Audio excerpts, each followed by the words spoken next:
I'm going to do a roll call attendance. I believe we've got a quorum, so I'm going to call the meeting to order at 5:32. I can't see everyone on the screen at the same time, so I'm going to do a roll call attendance. I ask that everybody be muted except when called upon, so that we don't have people speaking over each other.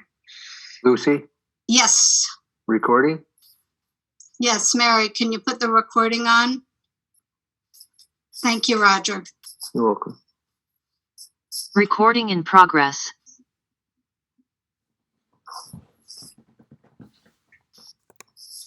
Okay, roll call attendance. Alford, Charles Ketchen, are you on? I'm on now, Lucy. Thank you.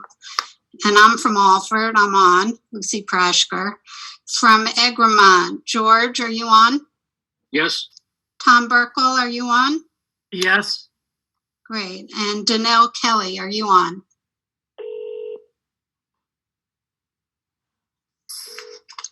Danelle is absent as of now. Great Barrington, Steve Bannon, are you on? Yes.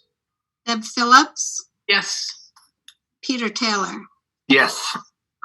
Great. Monterey, Don Coburn? Yes. Yes. Great. John Silbert? Yes. Laura Rodriguez? Hi. Hi. From New Marlboro, Susan Smith was not able to join. Jane Burke, are you on? Yep. Great. Tara White? Yes. Wonderful. Sheffield, Bonnie Silvers, I saw you. You're on, correct? Bonnie?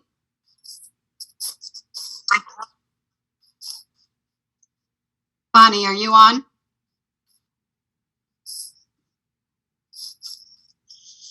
All right, we'll come back to Bonnie. Nadine Hover?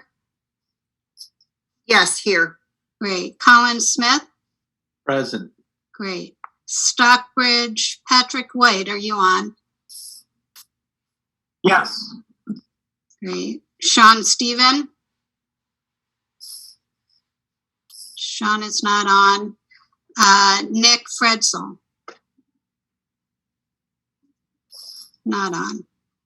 West Stockbridge, Marie Ryan? Yes, and Ma- Lucy, I did see Bonnie on there, so she maybe didn't hear you. I did too. We'll come back to her. Molly Thomas? Here. Great. And Roger Kavanaugh, you're on, correct? I'm on. Okay, Bonnie, are you on?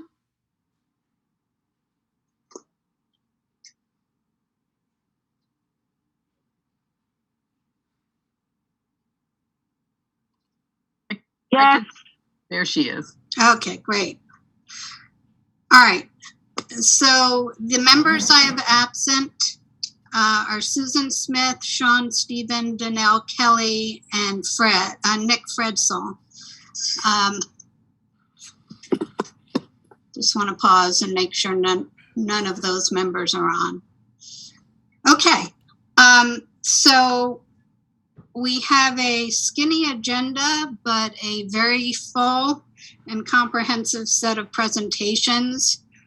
It's going to be a very meaty meeting. So the first thing on the agenda is the approval of the minutes from November 30, 2021. Motion to approve. Those were circulated in advance of the meeting. I noticed that Sean Stephen was marked both present and absent, and I think he did join a little bit late, so we're going to take him off the absent list. You see he's marked as joining at 5:06 p.m. So with that amendment, I'll call for a motion to approve the minutes. Motion to approve. Was that you, Nadine? That was Deb. Oh, Deb, thank you. Second. Who's the second from? Bonnie. Thank you, Bonnie. Any discussion? Okay, roll call vote. Chuck Ketchen? I don't believe I was there, Lucy. Okay, are you abstaining? I am abstaining. Okay. Lucy's in favor. George? Yes. Tom Burkle? Yes. Steve Bannon? Yes. Deb Phillips? Yes. Peter Taylor? Yes. Don Coburn? Yes. John Silbert? Yes. Laura Rodriguez? Yes. Jane Burke? Yes. Tara White? Yes. Bonnie Silvers? Yes. Nadine Hover? Yes. Colin, are you going to abstain? Yes, I'm going to abstain. Okay. Patrick White? Marie Ryan? Yes. Molly Thomas? Yes. And Roger Kavanaugh? Abstain. Okay. Great. Before we get started, we have some representatives on from the respective unions of the two school districts. I want to introduce them and welcome them to the planning board discussions. We're so very grateful and appreciative of your willingness to carve some time out of your very busy schedules to help us move through this process. So I can't see everybody, so I'm going to ask you to jump in and introduce yourself. I do see Amy there from Berkshire Hills Regional School District. Maybe we can start with you, Amy. Sure. Hi, I'm Amy Salonetti. I teach kindergarten at Muddy Brook. And I'm just here to listen in on the plans and, give you any information you might need about Muddy Brook. Great. Thank you. Thank you for participating. Audrey, are you on?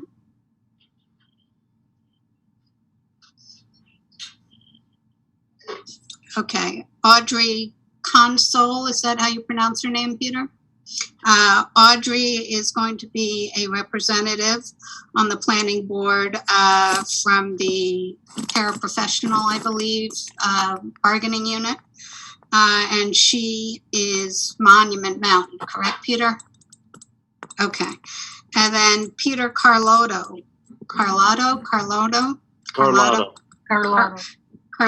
okay.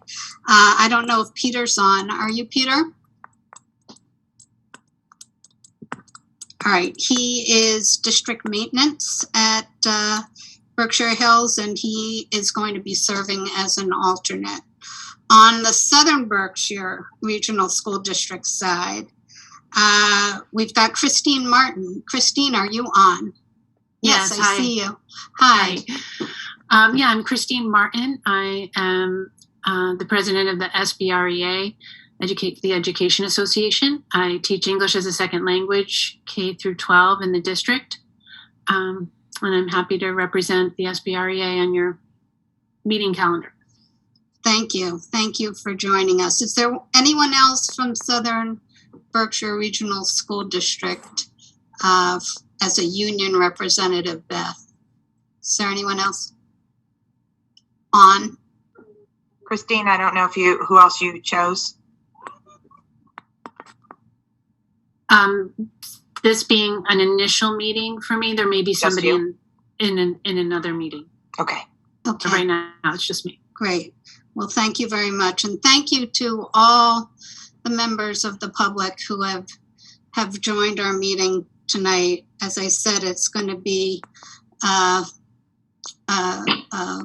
full and comprehensive discussion by our research team. And I'm going to turn the floor over to Jake Eberwein, who's our project manager, to get us started. I would ask planning board members to hold questions and comments until the end. We have promised that there's going to be a public comment period at the end of this meeting, and so I want to make sure that we reserve time for that. We do have another meeting scheduled for Wednesday, which will allow for a lot more discussion by planning board members. The presentation on Wednesday's meeting will be more of a summary of what we've covered already over the last 9 months or so of the research team's work. But tonight is primarily Jake's team's presentation on indicators of educational quality and CVTE possibilities. So Jake, you've got the floor. Great, thank you. Thanks, Lucy. Thanks everyone for being here tonight. We really appreciate your participation and your interest and your engagement. I just also really want to thank all the folks who've been a part of helping us to put together information in getting to where we are today. As Lucy pointed out, we really felt it important to talk a bit about education and then specifically about career vocational technical education as a separate presentation. We've done some presentations to subcommittees over the course of our work, but we really felt that these two topics warranted really consideration and access to everybody, by everybody. So today, Rob Putnam and I will be reviewing in very, hopefully succinct form, some educational quality indicators across the school districts in the county. I just want to start by saying that, as Lucy pointed out, we have sort of a rough schedule where we continue to work from, and that is that today we're going to be doing presentations on education and career vocational tech ed. On Wednesday, I will be doing an overview of data and then setting up sort of the models for a report that will really be an analysis of the models with some recommendations that it looks like will happen sometime in early March. So we know that there's still a lot of flexibility in the process as we go forward. So again, just wanted folks who haven't necessarily been at the table in prior meetings to sort of understand where we are headed into the future. And I'll review this again on Wednesday too. So we're going to jump into education, and I just want to start by just a few sort of caveats to start the presentation. We're going to give you a lot of information today. It's going to feel like a lot, but it also is really just very, we really feel like we're skimming the surface in some ways. As I said, it's a lot, and it feels like it's also not that much. We have a lot more to do, and all our work and analysis and research will likely continue through any decision for any potential solution or model that the board and the community prefers or decides to enact. There's always things we've missed and things we haven't captured. And I do really want to, again, thank the schools and the administrative teams for really access in a year that's been incredibly complicated and very difficult, with COVID being really something they've had to navigate in real time on a day-to-day basis. We are building tools that allow us to really look at models and in scenarios in flexible ways down the road. So nothing we say is set in stone, and we hope that these tools will help you all to make decisions. And then finally, a lot of what we're going to tell you today, you probably already know. So we reinforce that in hopefully some sort of organized manner. So we do think that there's something here. And we understand there's a decision between becoming larger, maintaining some degree of size as we currently exist, or certainly preferring or deciding not to do anything at all. Either way, we think there's some real possible opportunities for the two districts as we consider the three options of collaboration, shared high school, and regionalization. So we're going to give you a few things to think about today from the vantage point of educational indicators. So our first thing we want to just emphasize is that when we think about educational quality, it really is a matter of perspective. Defining educational quality is somewhat complicated to do, and we'll start with just a poll. A lot of folks know from Phi Delta Kaplan, they do a poll nationally on the state of American public schools, and what they find is that people rate their local schools much higher than they rate the schools in neighboring communities in their state or even in the nation. And it is really important to understand that our perspective is often driven by what we know and what we see close to home. But defining quality is a complicated problem that educators and economists have struggled with. And as is pointed out in the quote down below, there's really very little consensus on exactly what quality means. And just to be sort of illustrate that point one more time, this quote from Sharon's, which we're using as model to some degree, says that really the quality of education is one of those things that may be the world champion of indefinable tasks. So, but we are going to take it on today and talk about some of the indicators we believe will help to illustrate things that are happening in the schools and can be potential opportunities. The second assertion we have today is that the quality of schools really matters. As we know from research, this sort of synthesis on this slide, basically when educational attainment goes up, when quality is high and attainment is high, the bad things go down and the good things go up. So things like malnutrition, crime, mortality, reliance on social subsidy go down as educational attainment goes up, and things like earning and health indicators and really community health ultimately go up when attainment increases. So we all, I think, are at the table because we care greatly about education. We understand the value of it. And it's just an important thing to start with as we sort of launch into this presentation today. I will just reinforce that these presentation slides will be available. I'll put them on the website right after. We're going to be going relatively quickly through the slides, so there may be things you want to go back and study. We'll make sure those are available for you. This is sort of the why of the Regional School District Planning Board. And again, I'll talk a little bit more in depth on Wednesday about how we got to where we are, but I just want to reinforce it for the presentation today. We really, this work is really about a vision for South County with a goal really to explore whether there's ways in which we can increase quality and opportunity for students and ultimately improve outcomes while maintaining and efficiencies and sort of limited resources, within limited resources. So my third assertion is that schools prepare students, which seems sort of pretty simple. But as we think about what schools are doing today, we also understand that we're preparing students in an incredibly rapidly shifting world. And our graduates are entering a world that is probably unlike any other previously. Our students need to be ready for college. They need to be ready for post-secondary training. They need to be ready for career. Really a world that's shifting almost on a daily basis in terms of work, life, social, and politics. So that really creates a challenging task for us as schools to really think broadly about what we do in schools. Currently, there's an effort across a number of Berkshire County schools called the Portrait of a Graduate, including Monument, in which schools and high schools are really thinking very broadly about moving beyond just the academic foundations and thinking more deeply about what are the competencies, skills, and dispositions, and even experiences that we need to make sure students have before they graduate from high school in order to be successful both in college and in career and in life. And this is just an illustration of a draft document that's been created in Berkshire County related to the Portrait of a Graduate that's been supported through the Barr Foundation. So for some of you who were at the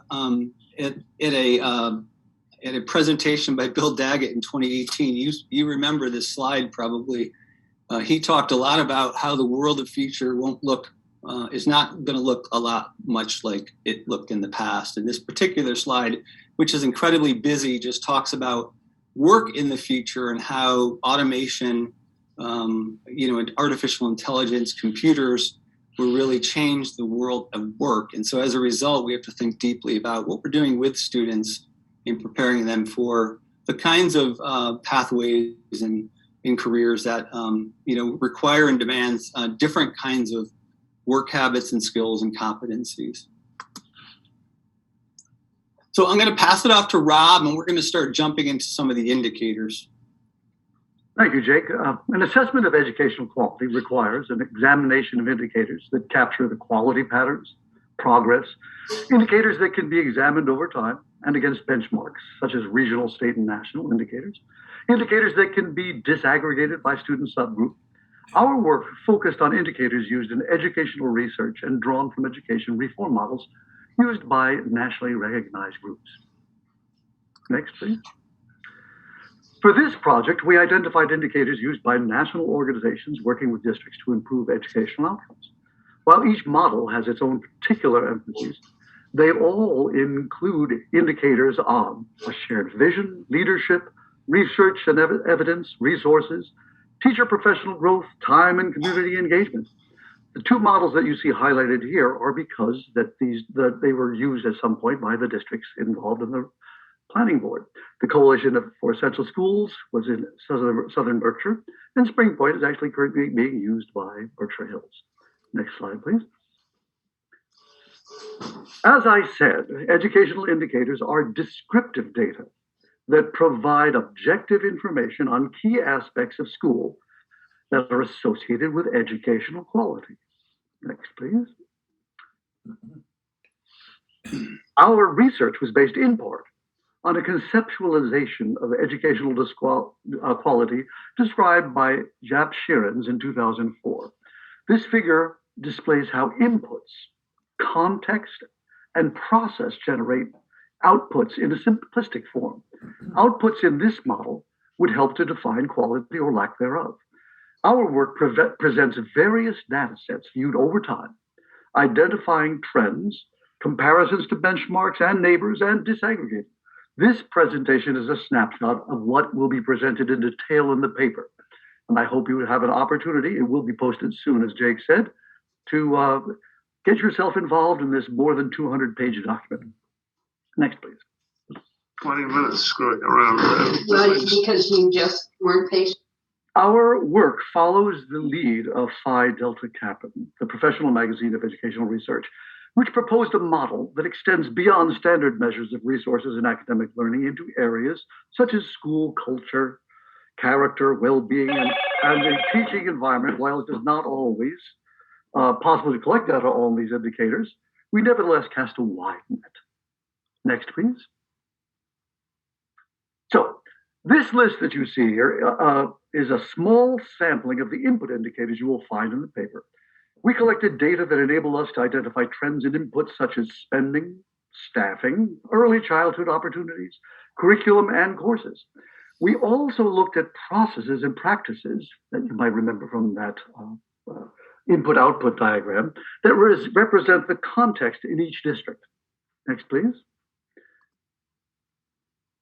We also collected data on output indicators, data that enabled us to identify trends in external ratings, accountability ratings, testing performances, and post-graduation and career outcomes. Next, please. Can I just interrupt you for one moment? Yep. I meant to do this at the outset. We have been Zoom bombed before, and I hope we are not Zoom bombed today. But if that does happen, so people understand what our protocol is, Mary will suspend the meeting. So we'll all see suspend on our screens. She will then eject the Zoom bomber, and then we will resume the meeting. So if that happens, stay tuned, stay on the meeting, wait a few minutes. If we aren't able to eject the Zoom bombers within 5 minutes or so, we will shut down the meeting. But we should be able to eject and resume the meeting, so stay tuned. Sorry for that interruption. Thank you very much. Next slide, please. We begin this section of the paper with some important assertions. Next slide, please. First, every school is exceptional. Every school has challenges, and every school has room to grow. Jake and I have been superintendents of districts that have been thoroughly scrutinized by the Department of Education. We have known the feeling of public presentations of data that may be considered unflattering. Ours is not to criticize, but rather to offer a clear-eyed analysis of the indicators that we've looked at. There is much to celebrate in both districts, and there's much to consider. Next, please. A second thing we have to begin with is how much the two districts have in common. Sometimes people will think, "Oh my goodness, we're unique. We're very unique districts." But the truth is that there are a great deal of commonalities between these two districts. Commonalities that suggest or create opportunities and suggest a fertile ground for any of the three scenarios under consideration.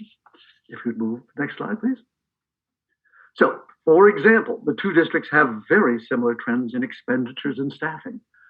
You can see here the per pupil expenditures, teacher salaries, licensed teachers, retention, evaluation data. All of these things are quite similar between the two districts. Next, please. An analysis of the improvement plan shows similar goals. They both start with a focus on students for the development of vision for success and for establishing practices and procedures that will lead to increased student success in both plans. Furthermore, both districts recognize the need for community involvement and support for the realization of goals. While both districts are focused on improvement, they've approached it in different fashions. Berkshire Hills has contracted with nationally recognized providers, which could be scaled up in any of the three models.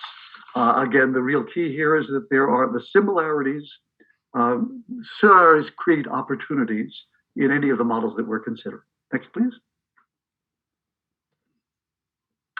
The data also show that there are, again, this is the continuation of we have much in common. While not identical, they're close and they show some of the same values, particularly in arts taking classes.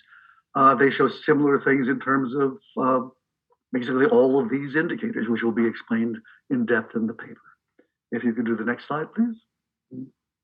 So I just want to stop real quick so folks understand the vocabulary.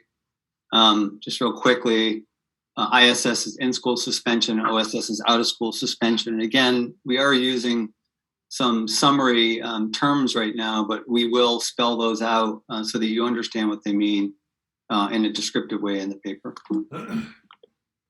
Thank you, Jake. I get lost in my own jargon. Okay.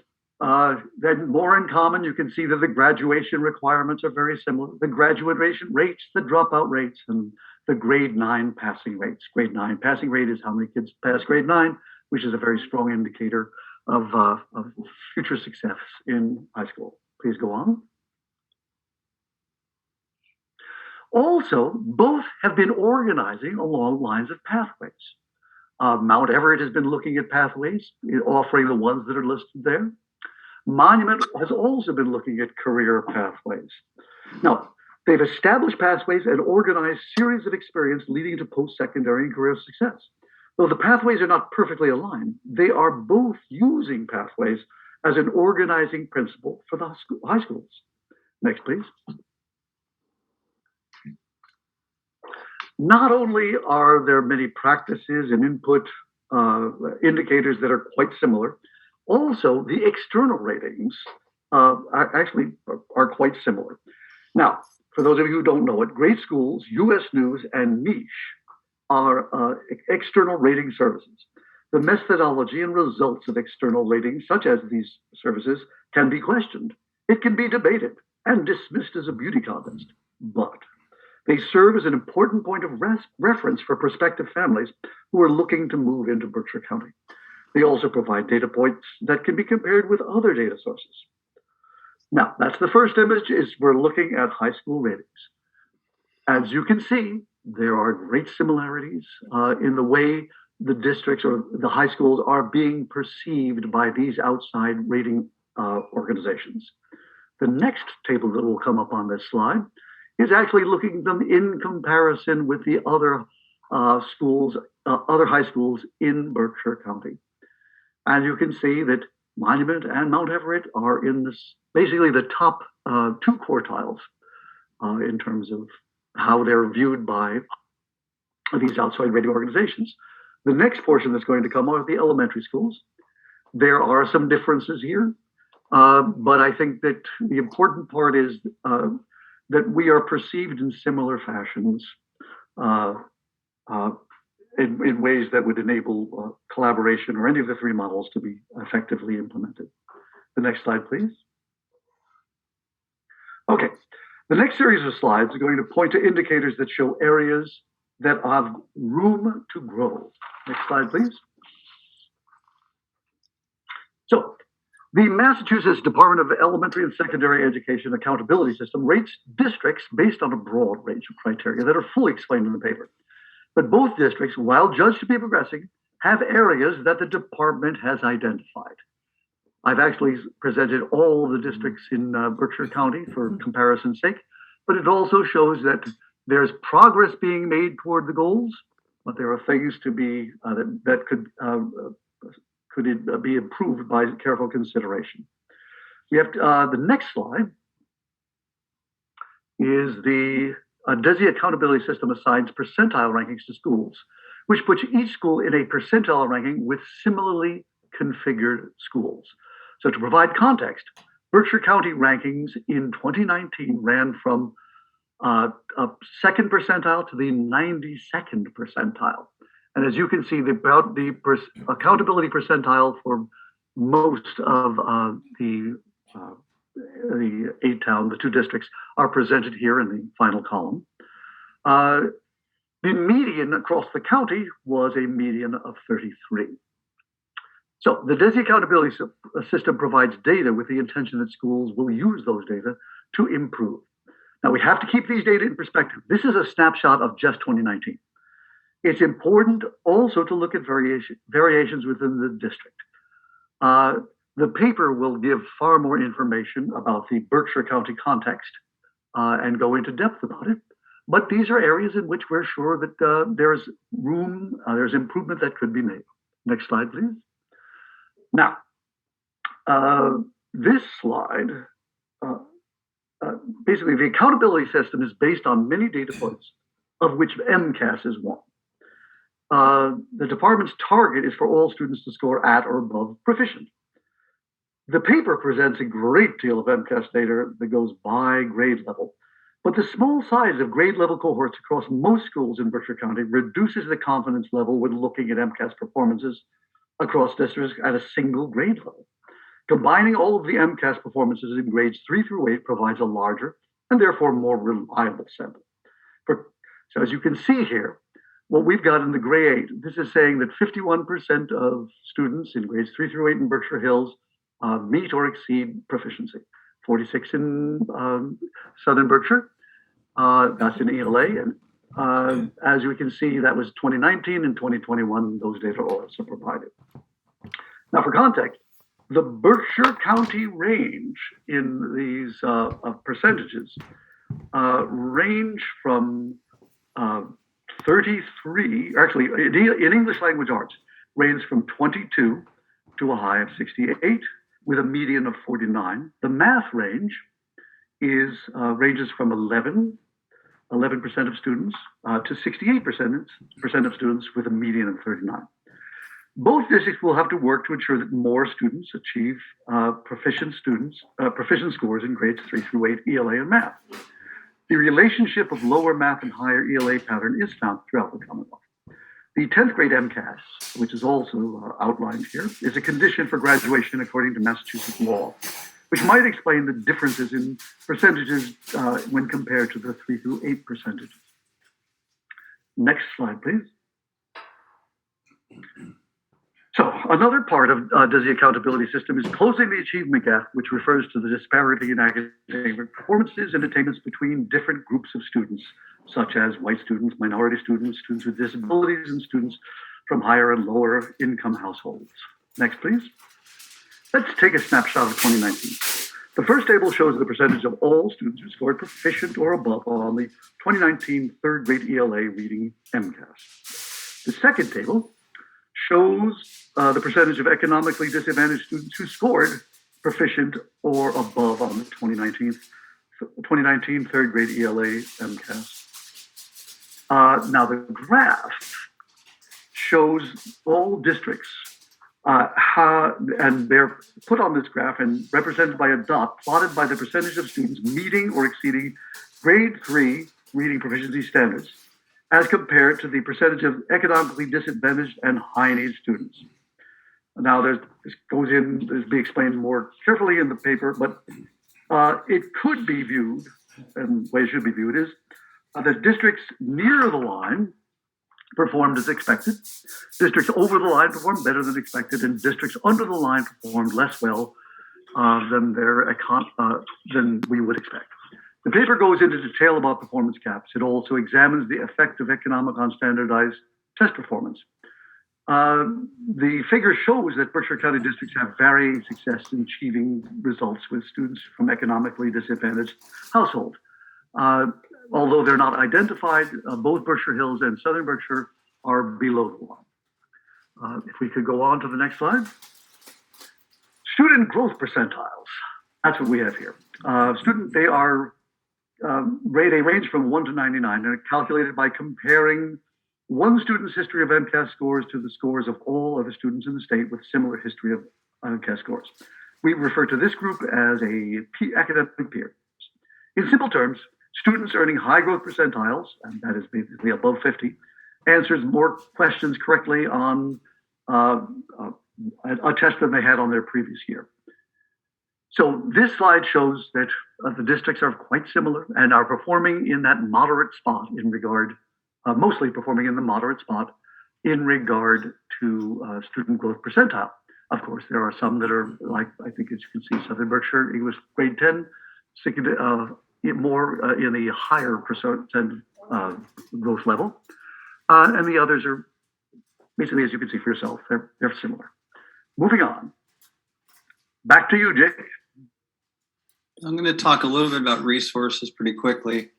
Our ninth assertion is that resources impact opportunity. Obviously, the investments that you all make in education are important to assuring that students and faculty have the tools and the resources necessary to support student growth and learning. We're going to just take a look at a few things. We're going to start with some basic information around class size and student-teacher ratios. So this particular table displays student-teacher ratio across 3 years, 2018 to 2020. And this is how many students for each teacher assigned in the school. Southern Berkshire has a smaller student-teacher ratio at 8.7 than Berkshire Hills, but both have much lower ratios than the state average, which is 13.2 to 1. So clearly there's been an investment in maintaining smaller class size and having teachers and adults in the building. We also can examine this a slightly different way by counting the number of adults who are assigned to classrooms and supports for every 100 students. And again, these follow the same patterns in that there's more adults in Southern Berkshire per 100 students than there are in Berkshire Hills, but both districts have slightly higher numbers of adults per 100 students than their Berkshire peers. In this particular case, we compared it to Berkshire, just so you would all have kind of a different way of looking at it. We also did some really deep class size analysis at the 3 grade levels, which I'm just going to talk about pretty briefly. And this, I understand this is a lot to take in, but I'm just going to make a few points that hopefully will underscore why we did this work. Both high schools, as Rob pointed out early, have similar core classes. There's a slight variation between the two schools, high schools, in terms of the electives that they offer in the core content areas. Generally, there's smaller high school classes at Mount Everett than Monument Mountain. Monument has more classes over 20 students versus Mount Everett, which has very few. Both high schools offer class periods in which there are 2 sections or levels of students in the room at the same time. That is a strategy that I've seen even in Pittsfield when you need to take sort of 2 languages, 2 levels of a foreign language and make sure you can deliver it to smaller groups of students. Both schools offer languages in Spanish and French, and both schools do offer AP. We'll talk a little bit more about that advanced placement with more advanced placement courses at Monument than at Mount Everett. Class size at the middle school, pretty straightforward. Did it by grade level. Again, both schools have similar core classes, math, science, English, social studies. Grade 6 at Du Bois is the only grade span that really has class sizes over 20. and all other sections or areas, grade levels and courses are between the two middle schools are under 20. Both schools offer Spanish and French with grade 6 at Mount Everett, grade 7 at Du Bois. Class size at the elementary schools. Elementary schools. Again, there's 4 elementary schools: Undermountain, New Marlboro, South Egremont, and Muddy Brook. They all have different grade levels in terms of how they're organized, but we just did some averages here.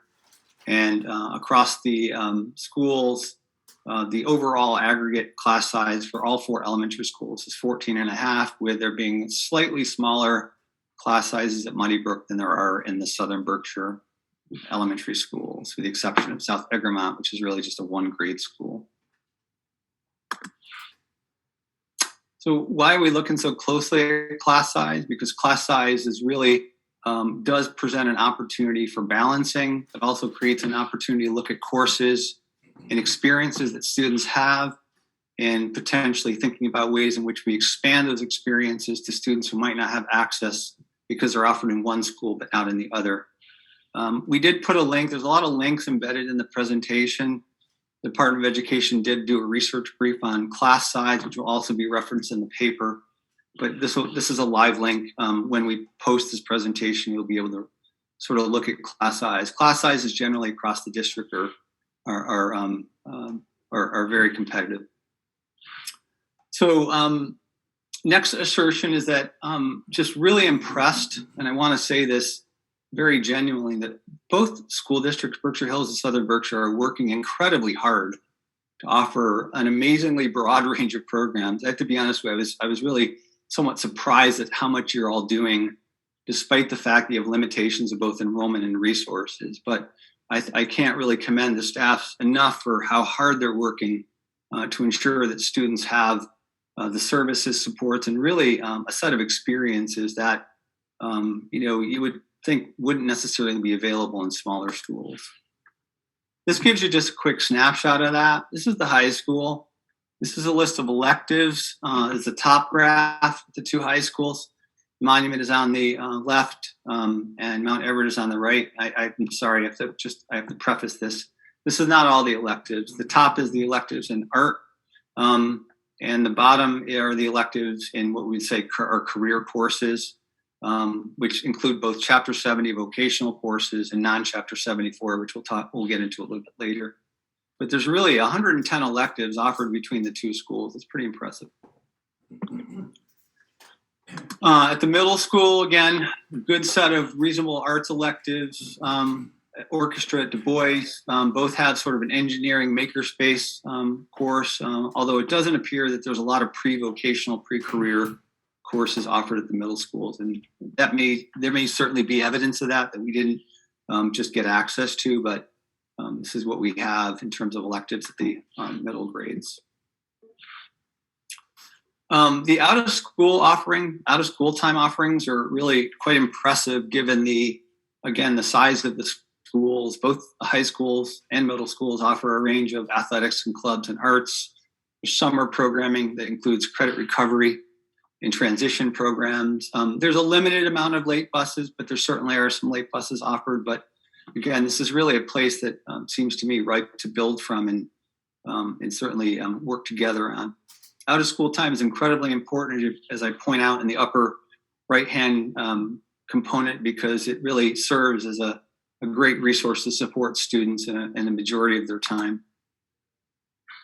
Then lastly, we just closing out class side, we did look at teacher load.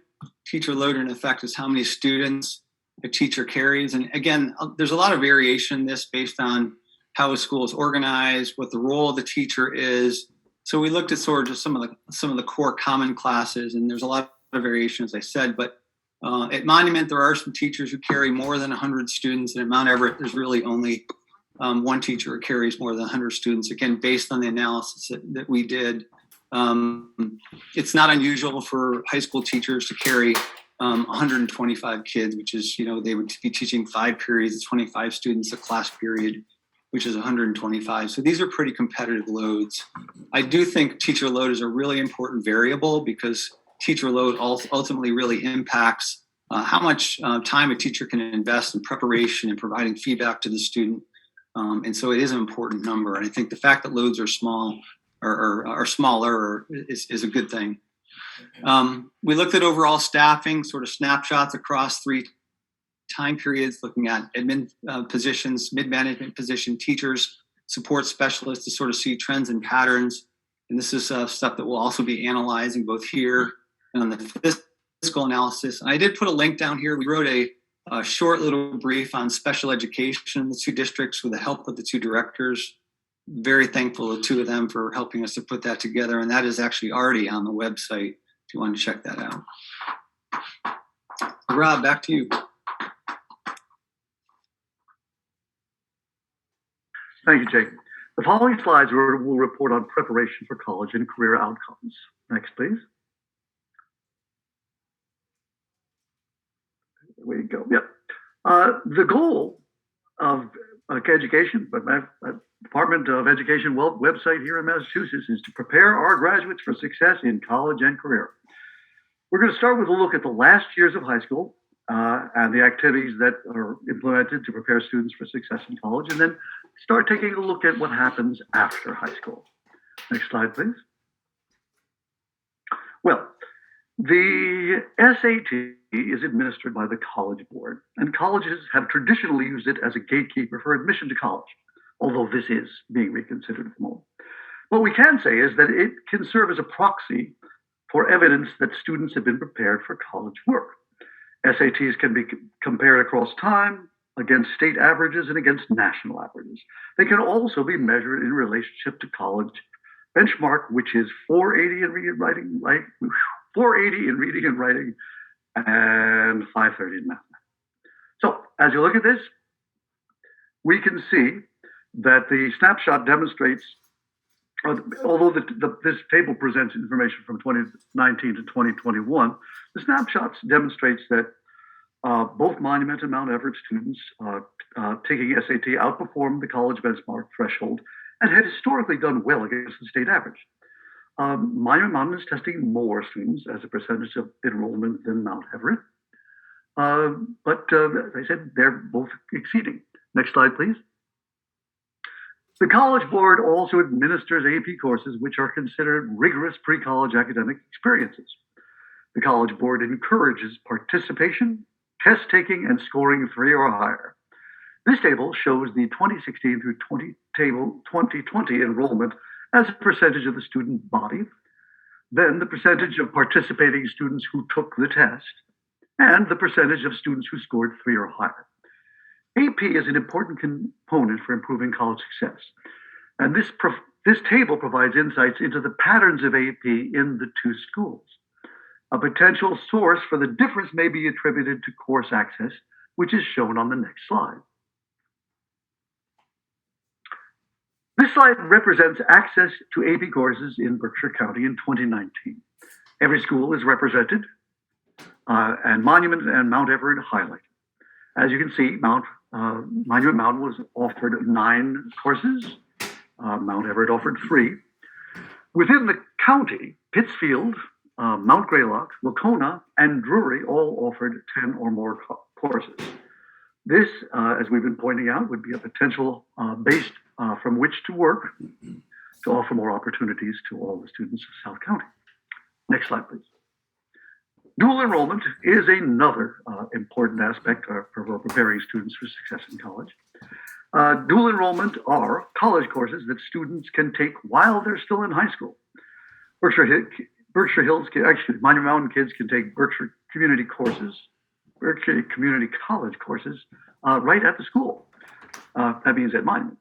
Southern Berkshire students can also take Berkshire Community College, but they have to go to BCC to do so.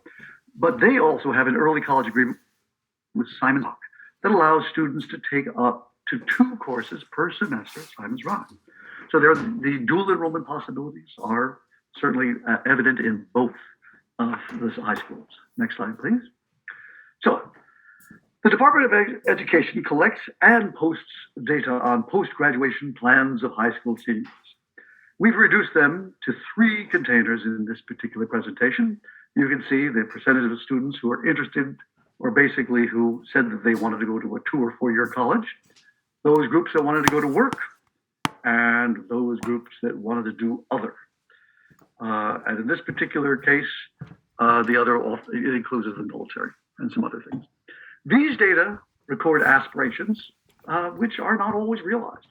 The percentage of students actually enrolling in college is lower than what students had reported planning to do.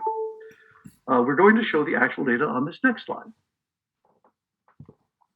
So for this analysis, we looked at the graduates between 2006 and 2016. 10 years worth of graduates. During that time, 1,508 kids graduated from Monument, 573 kids graduated from Mount Everett.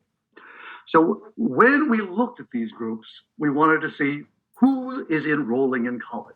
So this next slide shows how many the kids who were enrolled in college in 2006 through 2016. Now, I had choices where we could look at if the students enrolled the September after their graduation, or extended it to 16 months after graduation. I chose the 16 months because it captured more students. But as you can see, I have a question. Who? let me go on here. I believe the questions will be handled at the end here. Yeah, we're going to hold questions until the public comment period. Okay. Thanks. Thank you. So as you can see, 75% of the students, of the graduating students from Monument attended, or basically enrolled in college, and 66% of the Mount Everett kids. The next line takes a look at who earned a degree. What percentage of the kids who enrolled earned a degree? And as you can see, 71% of those who enrolled Monument earned a degree, and 60% of those Mount Everett kids who enrolled earned a degree. This is a way of looking at their preparation in terms of college. What the fuck is up, you two? Today we'll be playing with the dead lady's vagina. Let's get right into it.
Hi.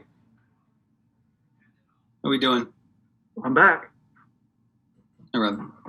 I'm not sure who we have on right now. Hey, Mary, what's were your- you? Yeah. Was Mary able to eject those folks?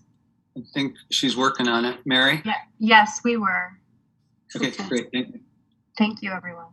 Thank you, Do you Mary. wanna- Do you want to take a minute, Lucy, and just get restarted, or?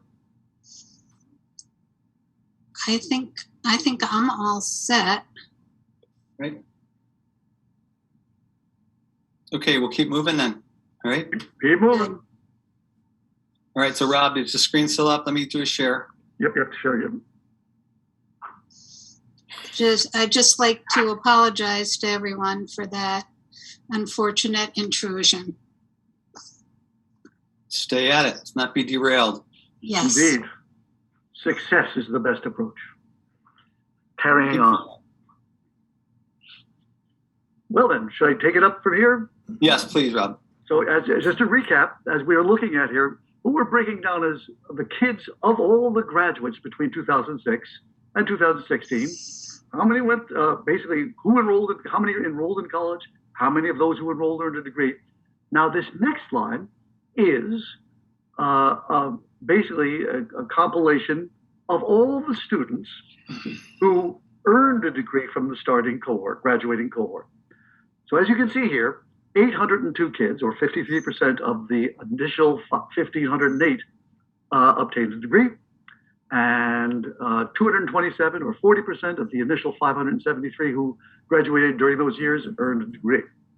This information is very interesting in regard to, basically very interesting in regard to the percentage of kids who are not obtaining a degree after leaving high school. The paper is going to include, on this next slide, paper is going to include all of the colleges that students attended. Basically, I was able to track all of this information. And there was only one college that both schools basically had a fair number of kids attending, and that's Berkshire Community College. So as you can see here, aside from the Berkshire Community College, kids went to a broad range of different schools. And we should probably start off by giving props to Berkshire Community College for educating so many local students and for them being sent. But this also provides an opportunity and perhaps testament to the dual enrollment that has been happening in both of the high schools. The next slide. There are many factors why students don't complete a degree. The important point is that a high percentage of students, of graduates, are not obtaining a degree. The question then becomes, how well prepared are those graduates who enter the workforce? Next slide, please. Now, the following data, there are great limitations to it. I got these all out of Edwin Analytics report, and there are, as I said, limitations. The number employed refers to the total number of students found in wage records and not found in post-secondary enrollment records. Massachusetts Department of Unemployment Assistance, where this data comes from, does not include employment outside of Massachusetts, federal employees or self-employment, and it does not collect information regarding hours worked. That being said, this list shows the employment choices of 44% of the students who graduated between 2008 and 2016. I apologize for the varying ranges of data, but it all depends on what was available from Edwin. And by the way, I should have qualified that Edwin is a Department of Education's data warehouse that provides data on all aspects of education in Massachusetts. So it shows that a number of our students are entering, of the graduates are entering fields that do not offer opportunity for high wages. Now, this table is a snapshot of the average earning of graduates 4 years after they graduated from high school. The choice of this data was to try to isolate students who opted not to attend college. The slide includes data regarding the earning levels necessary for living in Berkshire County. As you can see, $28,000 to $50,000 is the basic living wage. These wage data, are also very interesting in light of the conversations that have been happening about the situation of affordable housing in South County. The wages are certainly, we're talking about wages of people who would be in the 21 to 23 age range for each of these things, and they would have a difficult time renting a house. The college and career slides raise important questions in regard to preparing South County students for success after high school. I'll turn it back to you, Jake. Thanks, Rob. So we're going to wrap up. We're getting very close to the end of the education indicators. I know it's been a lot. We do have additional data that we collected from a variety of sources. That is perception data on both the experience of students and the experience of teachers. Comes from a couple sources. One is a survey we conducted through the planning board. And it's really important that students really report a high level of connection to adults and to their schools. It's really one of the top things. But we also heard pretty consistently that there's a real interest in ensuring that there's adequate resources, a high level of extensive course offerings for students. And we heard very consistently that vocational tech ed, which we're going to talk about in the second half of our meeting today, is deemed of high importance. I'm going to kind of move beyond this, just to kind of skip ahead. We had perception data also from the prevention needs assessment, which we included, which again collects information from grade 8, 10, and 12 students, which is summarized in their report, just about how they experience school, how they enjoy school, whether they think they're have a connection in school. And so again, important information that we'll sort of highlight in the report. And then additionally, the state runs a couple of climate surveys that we'll include too. So all these things sort of build into the feeling of how students and faculty are experiencing schooling in both Berkshire Hills and Southern Berkshire. And really the final data set, and there's so much data we could continue to go into, is just some early childhood data. Both schools have done exceptionally well in really building full-day kindergarten programs and getting high levels of participation. There's an emerging investment in pre-K. What we ended up doing is I just did a quick sort of back of napkin calculation of what percentage of students are involved in pre-K programs in the two districts, and about a third of the students in Berkshire Hills are involved in school-run pre-K programs in Berkshire Hills, and about 3/4, which is pretty impressive, in Southern Berkshire. So again, that's an area where we all know that having birth to age 5 programs and pathways, high quality, rigorous, high dosage programs are critical to preparing kids for kindergarten and reading. So as I mentioned, we have a lot of other information we've collected, probably more than people will ultimately have time to read, and we'll get to the sort of the punchline in a minute, but we want to make sure that you just understand we covered a lot of other areas too, including professional development and curriculum, which is not really part of the presentation today. So what's it all mean? What are our points of emphasis? We made sort of 7 points that we'll close with. I'll just read them to you. First of all, we do believe that the school districts have a lot in common. We believe that really could facilitate a degree of collaboration and or consolidation across the districts. 2, we believe that both districts have incredibly unique strengths that could be used to expand opportunities and advance outcomes and improve each other, okay? 3, we know there's room for growth and for improvement and for access. 4, we do believe that districts are doing a lot with existing resources, but could benefit from sharing, combining resources. 5, we believe that by sharing, combining resources and approaches, that it would ensure access by all students to all programs, courses, services, and supports, rather than those things that are available in their districts currently. We do believe that class size balancing could yield some reinvestments, leading to additional new programs and experience and services for students. We'll be talking about that in our recommendations. Then finally, the last point is that post-graduation outcomes do indicate a need for career pathways and additional career vocational technical ed in South County. I did put a set of opportunities that I'll certainly be building on as we get into the recommendations, places where we think there are some really interesting points of potential growth that could be realized through any one of the 3 models, as Rob points out, everything from safety nets to a teaching and learning system to curriculum alignment, making sure that that list of electives I had for the two groups, one in Mount Everett, one at Monument, is not just available for one set of students, but available for both. More high rigorous AP and dual enrollment courses, expanded early childhood, integration of community resources, and I'll kind of leave it there. We will be, again, describing a lot of these opportunities in a bit more detail in the final report. So I'm going to cut it off there because I'm really watching the clock and wanting to make sure that we have time for Ken to present information on CVTE, which is an important part of our message tonight. Okay, thank you, Jake. I'm going to have everyone take a 2-minute break to stretch their legs. It's 6:37.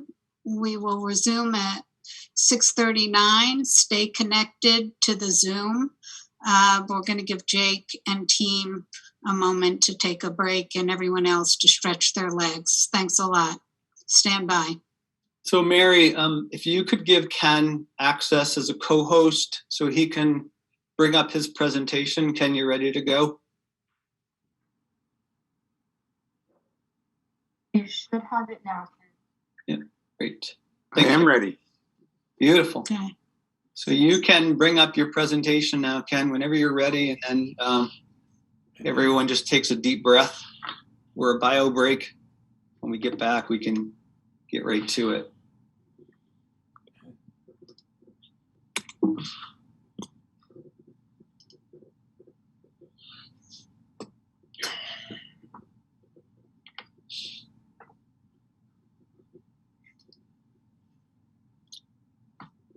All right, Ken, that's good. So we can see the screen now.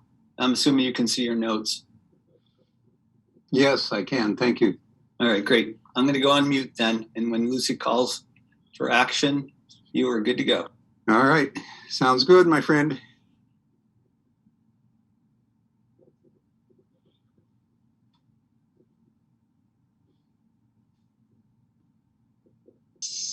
Okay, Ken, you're on.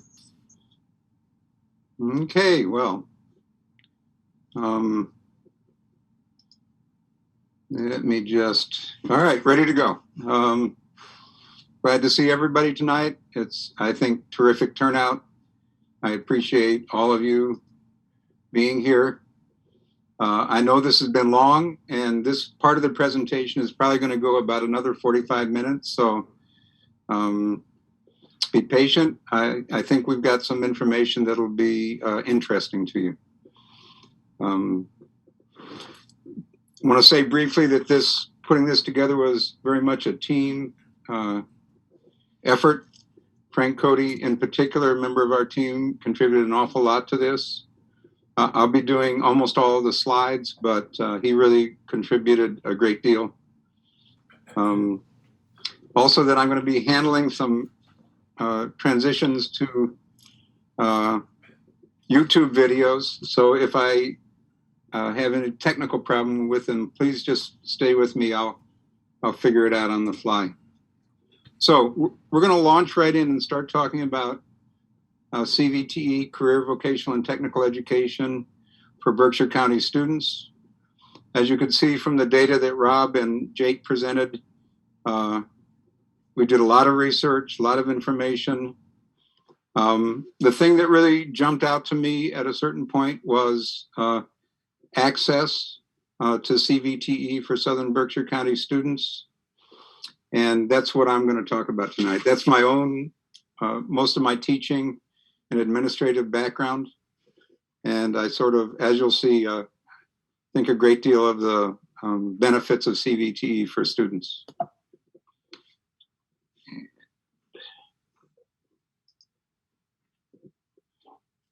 So going through this presentation, I'll first talk about CVT programs in Massachusetts in general, and then compare that to what you have in Southern Berkshire County.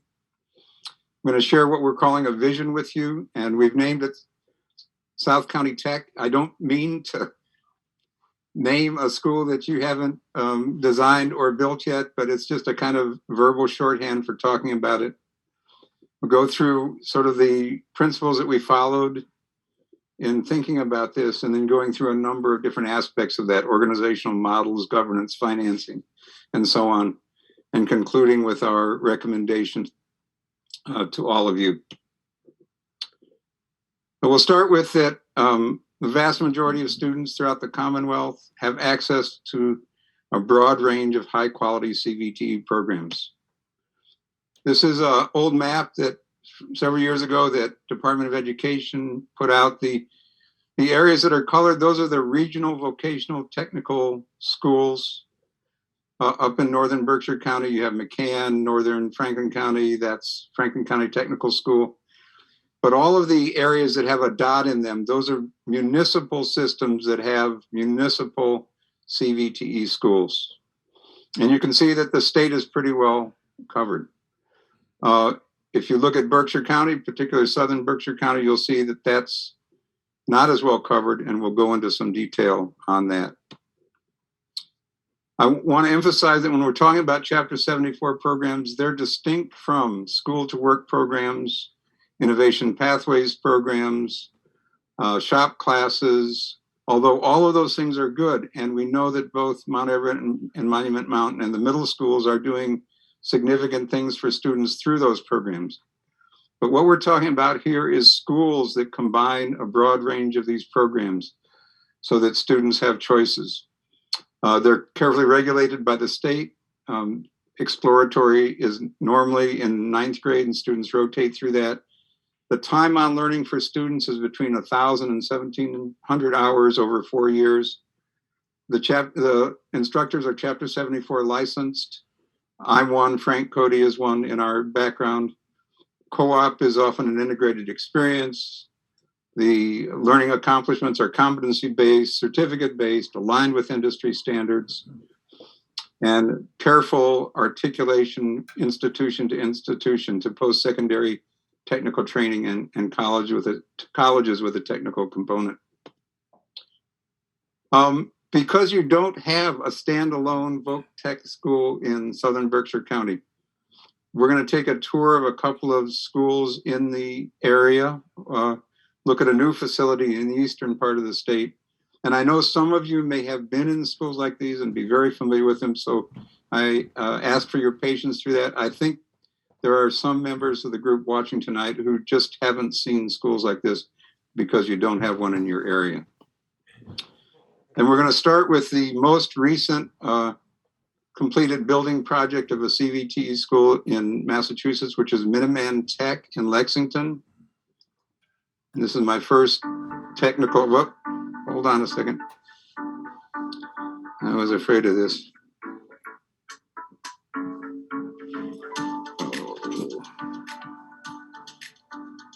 I know you can't see this yet.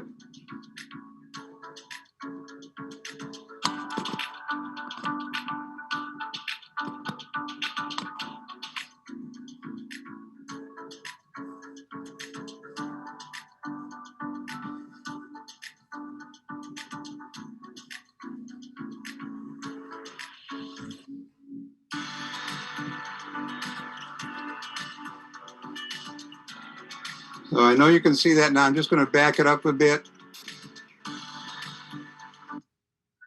This was recently completed. I know you won't be able to build a facility this size. This is suburban Boston, but you can get an idea of what a new CVTE facility looks like. And also, I think as you look at some of the sort of cutting edge programs, you'll see that this is not what we might think of as our grandfathers or grandmothers CVTE. You've got technology, robotics, engineering. And please keep in mind, all of these programs are 4-year programs. Those students generally choose in their 9th grade year, then they have 3 years after that, either on a week about or a what's called a half-day schedule. In the case of Minuteman in Lexington, this was a complete rebuild of an existing facility. And when I look at this, here's culinary. What I always think about is what these shops look like when they're full of students. So if you were able to take a tour of a school like this with the students in the program, you'd see 16, maybe as many as 30 students, usually mixed grade levels, 9 and 11 and 10 and 12, learning how to do all of the things that people in these occupations do. Here's early education. You can see it's a beautiful facility. Early education is the only program in Massachusetts at the high school level that begins to train high school students to be teachers. Horticulture and landscaping, environmental science,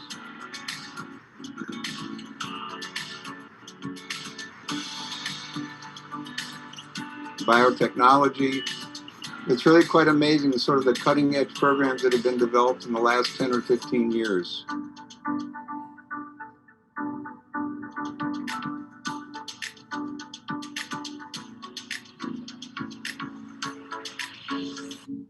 Lots of computer applications, graphics, computer networking.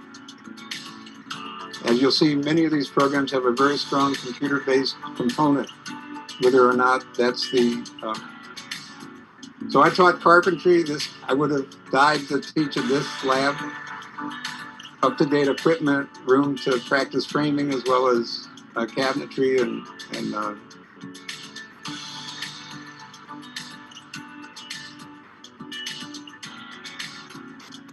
so we're not suggesting you could have this facility. This is built for a much bigger group of students.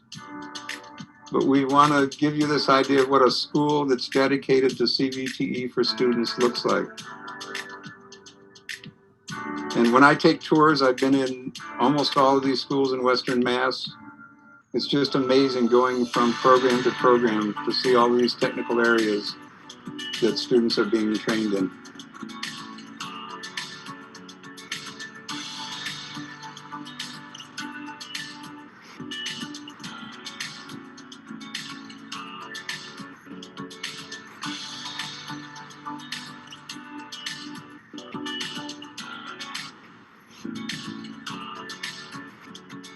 Automotive technology, you might think this looks like your dealership when you go in to have your car serviced, and in fact, that's what it's supposed to be like. This is a system pulled out for diagnosis.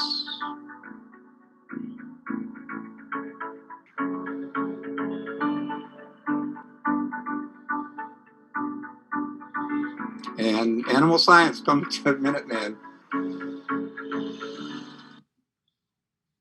So hopefully I can, yes, that worked. Okay, so that's Minuteman Tech, the most recently completed project. And next we're going to go to Taconic and Pittsfield, and we're going to see two parts of this video.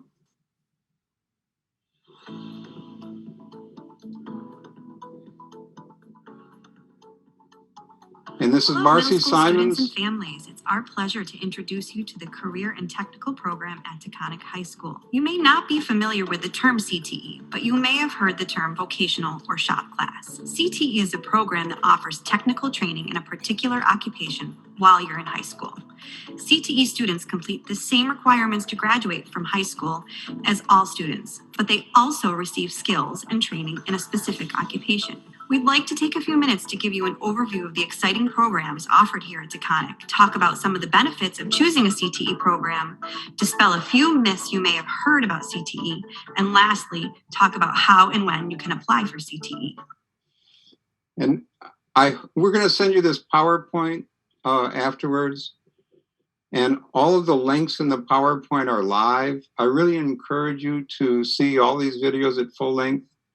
And I just have to say, I know they're promotional, but this is really what you see when you go in these schools. So this is myths about... Into CTE has the opportunity to explore all of our programs.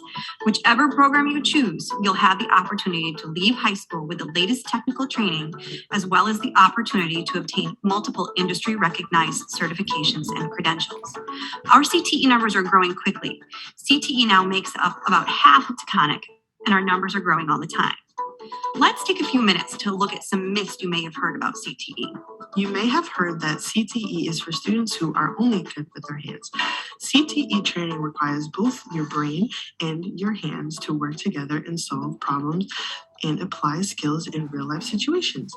And CTE students are passionate about what they're learning, so a lot of heart goes into their education as well. Someone may have told you, don't choose CTE if you want to go to college.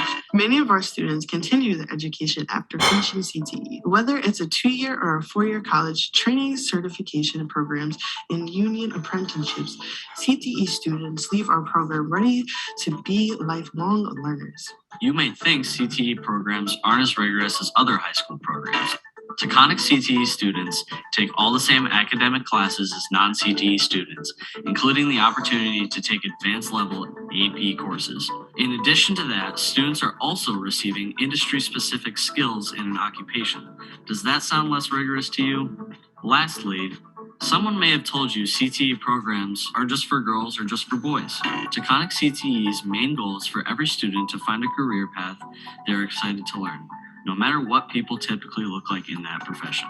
Parents, guardians, and families, are you thinking about how you're going to pay for your child's education after high school? CTE programs have many advantages to help your student avoid huge amounts of debt. First of all, CTE students leave with skills they can put to use right away in a job specific to their training, oftentimes at higher salaries than their non-CTE counterparts. Depending on the occupation, many employers will pay for further training. Secondly, CTE students may have the opportunity to apply for paid apprenticeship or training programs after completing CTE. Lastly, many of our CTE programs have articulation agreements with area colleges, which means CTE students can earn college credit for their training while at Taconic. So if all of this sounds like something you're interested in, let's talk about how you apply for CTE and what the criteria for admission entails. So that's Taconic. Just a few miles north of you. Beautiful new facility.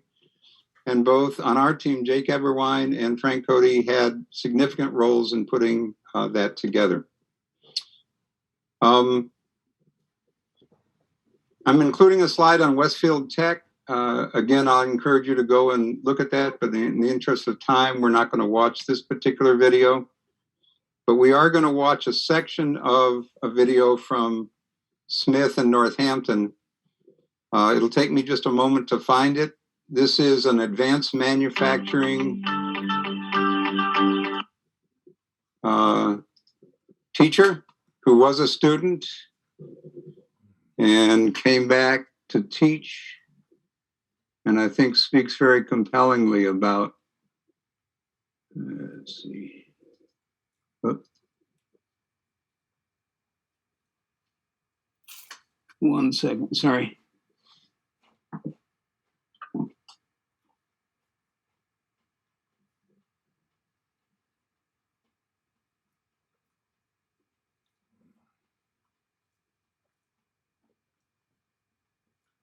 Here we go. Involving healthcare. Started off as a graduate of Smith Vocational High School back in 2004.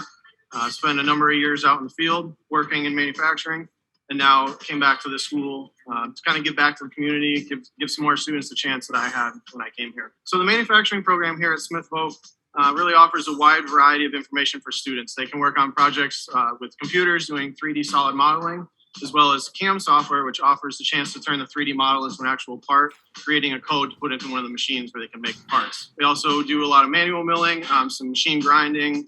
Right away, they're getting hands-on into our software, creating 3D parts. We use 3D printers so that they can quickly make a representation of their model, as well as getting out into the shop, making drawings and creating parts on the machines. In their junior year, as well as senior year and after graduating, can find positions in all different fields. Manufacturing, whether it's running machines, doing CNC programming. It's also an excellent jumpstart for an engineering career. In addition to a high school diploma, students will receive a certificate of completion in their shop program, as well as the ability to try for 2 levels of state certification, which can lead to articulation agreements at some of the local community colleges. Articulation agreement gives students credit for college classes while they're here in the manufacturing program. Most of the students here really enjoy the ability to work with their hands. They're not sitting in a classroom writing papers all day long. They're in the shop They're running machines, they're doing programming. There's a lot of high-tech stuff that's in here now. Many of the local shops in the area have been taking on students as co-ops. After they've graduated, they're taking full-time employment, and they've also offered some students in 10th grade positions in the evenings where they can work and start building up a chance to get into the door full-time. The future of manufacturing is incredible right now. We've gotten information from the state that says in the next 5 to 10 years, they're looking to fill 100,000 positions in manufacturing. And all the Voc schools in the area won't be able to fill that demand. So right now we're getting more calls for students to fill jobs than we have students available. That's Smith, and the story that he just told about we're graduates of advanced manufacturing programs, the demand for them. In my day job working with school districts around Western Mass, we've been hearing that for at least 10 years. It's really true. And finally, for right now, we're going to just hear from a graduate of McCann in advanced manufacturing who went on to engineering. And again, this will take me just a minute so I can find the right place to start.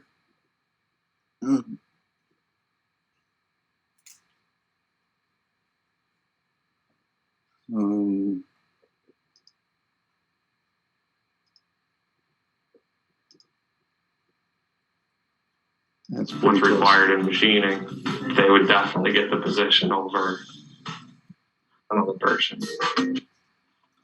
I work for a company in Seekonk, Massachusetts called Phoenix Incorporated. I'm a mechanical engineer and project manager for them. We build large-scale machine tools. A lot of my other friends from different high schools and prep high schools around the country brought in all this Calc 1, Calc 2, all this crazy high Calc math, which we didn't have because we had time focused on vocational stuff. So they all classed out or tested out of their Calc 1 and 2 classes, which I didn't. But come second year, we're all taking the general how to use SolidWorks or Pro E or your basic 3D modeling software, and I was able to test out all of that. When I came to Showcase for Success when I was in 8th grade, and I came and saw the school for the first time and walked through all the shops. When I walked into machine tech, I instantly knew I wanted that. Just the smell and the oil and all the machines. That's where I wanted to be. So that I was very fortunate that way to know that right out of the gate. Right freshman year, I was already working as a WPI called us PLAs or peer learning assistants. I was working with seniors on their capstone engineering projects to do their machining for them. And that's, as you saw, a recent McCann graduate who went on to engineering. We have one more video, but I'm going to show this at the end of the presentation. And this is about post-secondary programs that are offered at Minuteman, the school that we started with. And the purpose of that will be to give you a vision of how you might think about a technical center that also serves adults in your community. So that's what we just saw, the reality for students in most of the Commonwealth. But for Southern Berkshire County, it's actually a different story. And it has historical reasons, it has organizational reasons. Part of it is relatively dispersed population throughout the area. But the reality is you don't have a school like that. Again, back to this map of CVTE programs across the state. Here's a close-up of Berkshire County. The blue at the top is McCann. The dot in the center of Pittsfield really should be all one color to show that the students there have access to a variety of programs. And you can see in Southern Berkshire County, in terms of Chapter 74 licensed programs, relatively few through Berkshire Hills. And then if we look at actual numbers of students enrolled in programs, this is the most recent data from the DESE website. For Berkshire County, Charles McCann, 506 students, Taconic, 406, and right now just 47 students in Southern Berkshire County enrolled in Chapter 74 programs. I have to tell you also, I've spent a good deal of time at Taconic in the last few years in my day job. My understanding is Taconic was built and meant to be for both students who purely follow academics and students who have Chapter 74 concentrations. The sign up in Pittsfield for Taconic has grown every year since Taconic reopened. And they're looking very seriously in making that just for Chapter 74 CVTE students now. That's how strong the enrollment is. And I'll just say quickly to my team, Jake and everybody else, if I misstate anything, don't be shy about jumping in. So now we want to share a vision with you, and we're calling it, just for now, verbal shorthand of South County Tech. We think that you could develop, create, plan, and design and deliver a school attached to a regional high school that had a number of these programs and served your students in this way. We've curated a list of programs. You're not going to be able to offer 22 like some of the suburban Boston schools can. And this is just a beginning list. If you go ahead with this, if the two districts come together and decide to do this, part of that process would be determining which programs to offer and how many programs you could reasonably offer given the projected number of students. And we clipped in just some photographs. These are from Taconic and other places, but imagine this for your students: advanced manufacturing, automotive technology, building trades, building construction, culinary arts with the kind of lab facility that we saw at Minuteman, health occupations, early childhood and care, horticulture, agriculture, animal science, forestry. They do all of this at Smith. And then information technology, pre-engineering. When you begin to think about the possibilities for your students, it's like trying to figure out of these menu items, which ones are most appealing, because they all have value. And I'm going to take a short break, and I'm going to turn to Jake and ask him how these specific programs, how we generated that list as an initial recommendation. Sure. Thanks, Ken. So we do have a very meaty CVTE report, which is already posted on the website under resources. You're welcome to go there. There'll be much more description in terms of terminology, definitions, data. But we did come up with a preliminary list of possible Chapter 74 vocational programs. We built that off of 5 elements. One was, what were existing programs that currently are in place? There are 2, as many of you know, horticulture and automotive at Berkshire Hills, but both schools also have non-Chapter 74 programs that certainly could be built upon. So that was one. The second was, looked at a lot of economic and workforce data. We actually met with folks with the Regional Employment Board, Mass Workforce Board, One Berkshire, looking at blueprints, forecasts. A lot of that is in the report. I encourage you to take a peek at it. It's a beginning start. We also incorporated the community survey. As you all know, asked people about their preferences or interests in particular programs. Clearly, there'll be implications around space and cost, whether or not you're looking at renovation or new construction. And lastly, where do you have really strong partners in the region, in the sub-region, South County, where you can leverage those partnerships in the form of expertise, equipment, staff, and ultimately what's really important is field placements. Part of vocational education is that students do spend time in the places of employment, getting hands-on experience, applying what they've learned in school and in the shops, in the real world. So all these things were factored in to the 8 programs that we've sketched out as a beginning point.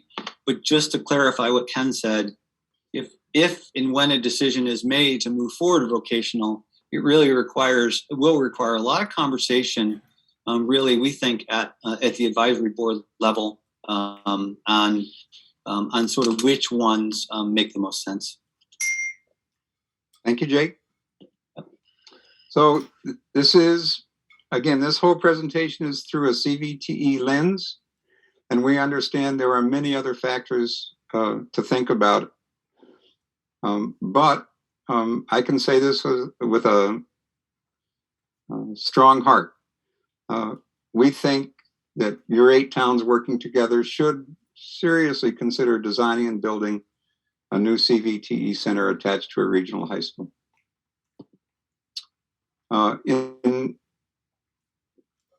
in structuring the rest of the next portion of the presentation, we followed three principles. The first is you put students first.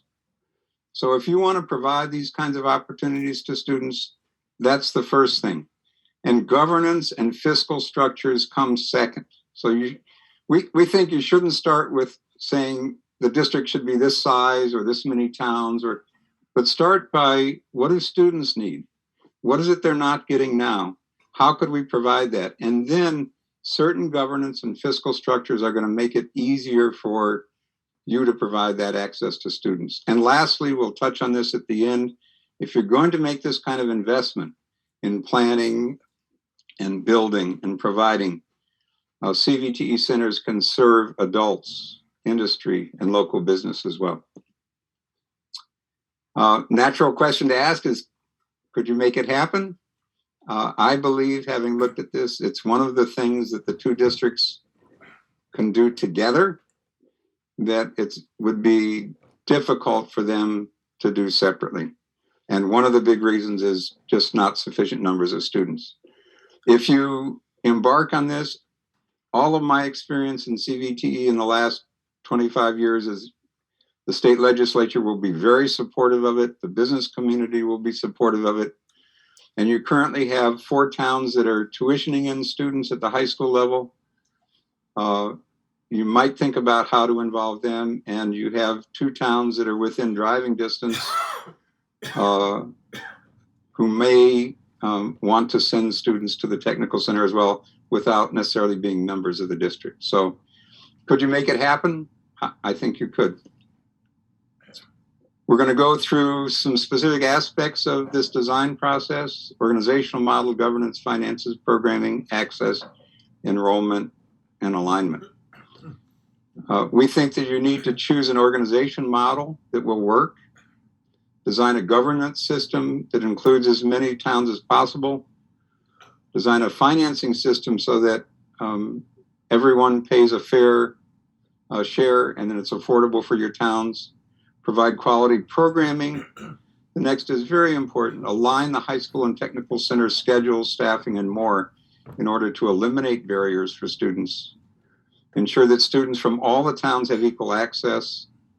And the last one is what Jake was alluding to. Projecting likely enrollment is something that has to be approached carefully, and we have to look at the right data because it's going to determine how big a center, how many programs, et cetera, that you build if you do this. This next section is sort of an excerpt of a presentation on organization models we did to the finance subcommittee in the fall. I'll ask for a little bit of patience on this. You'll getting this PowerPoint. It's complicated, but only because your choices are complicated.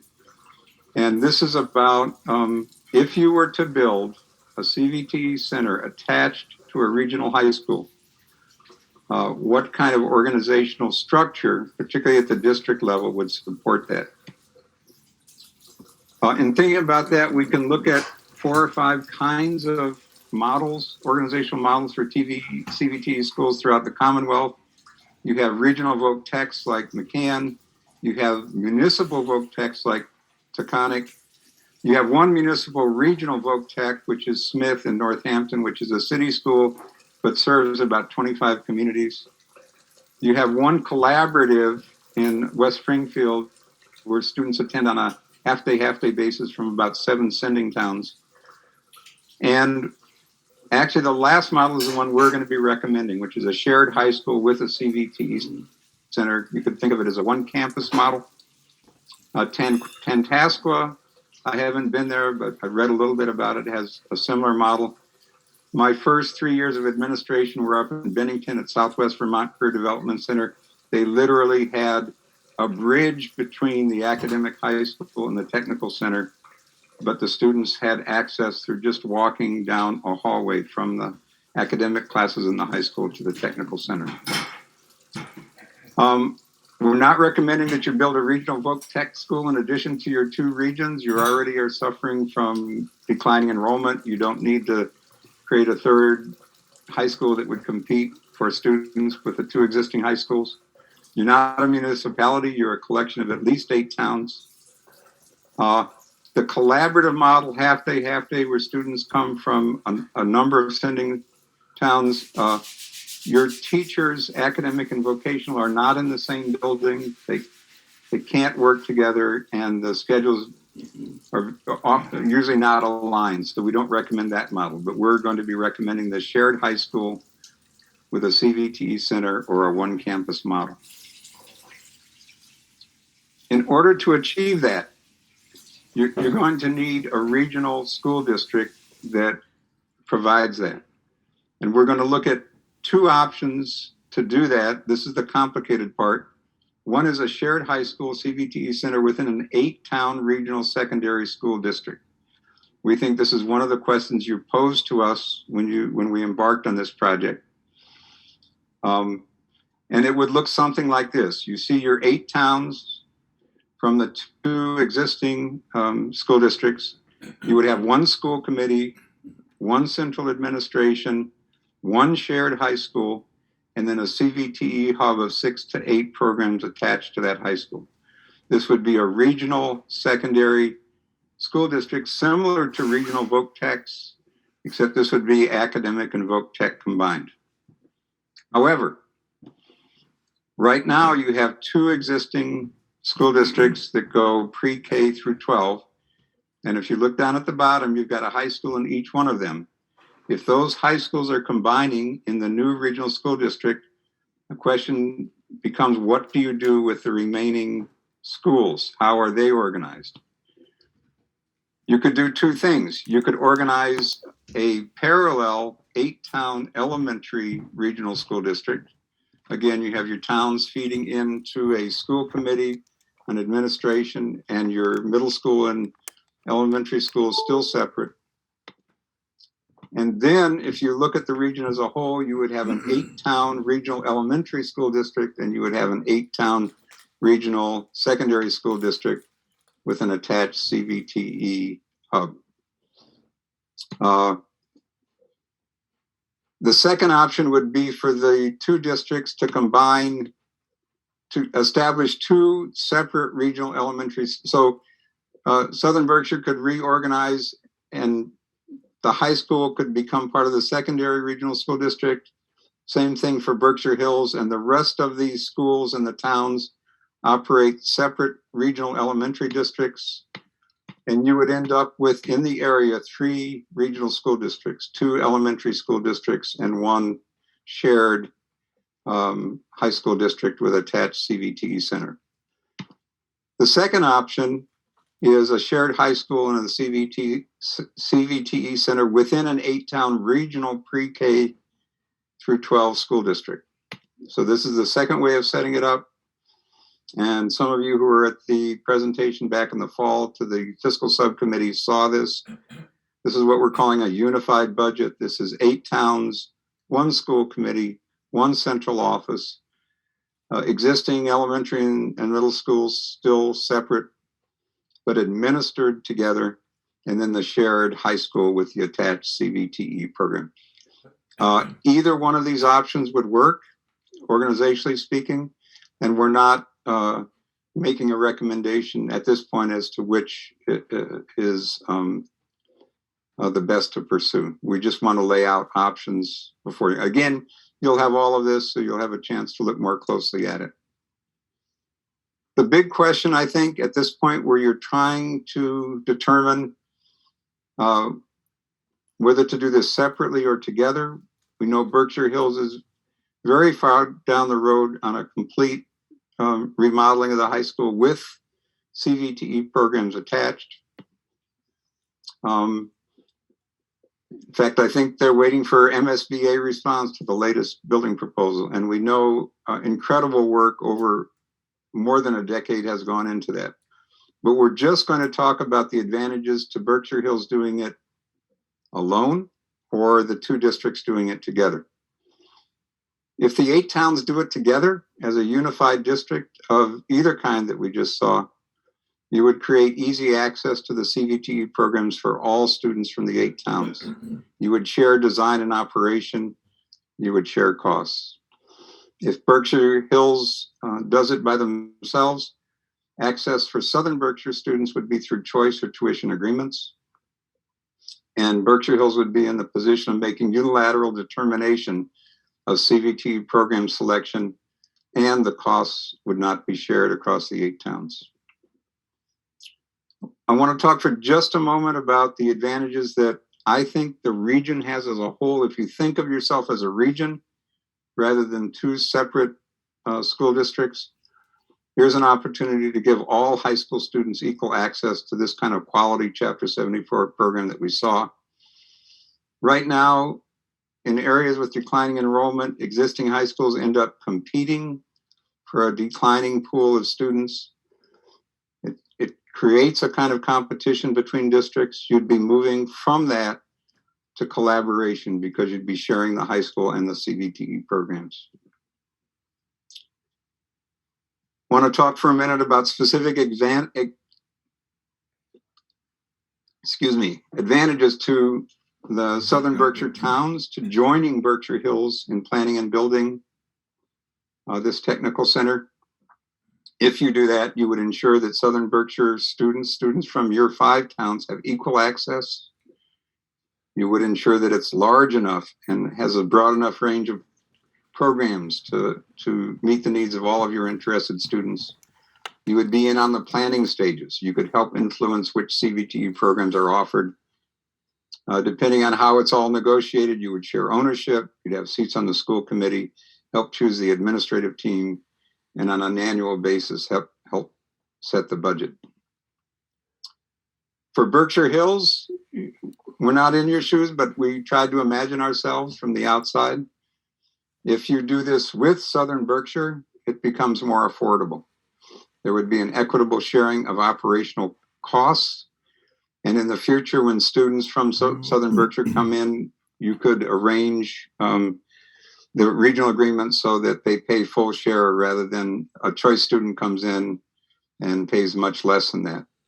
Construction costs and the debt associated with that could be shared. And we know there's increased state MSBA reimbursement if you have a new regional school district with more towns.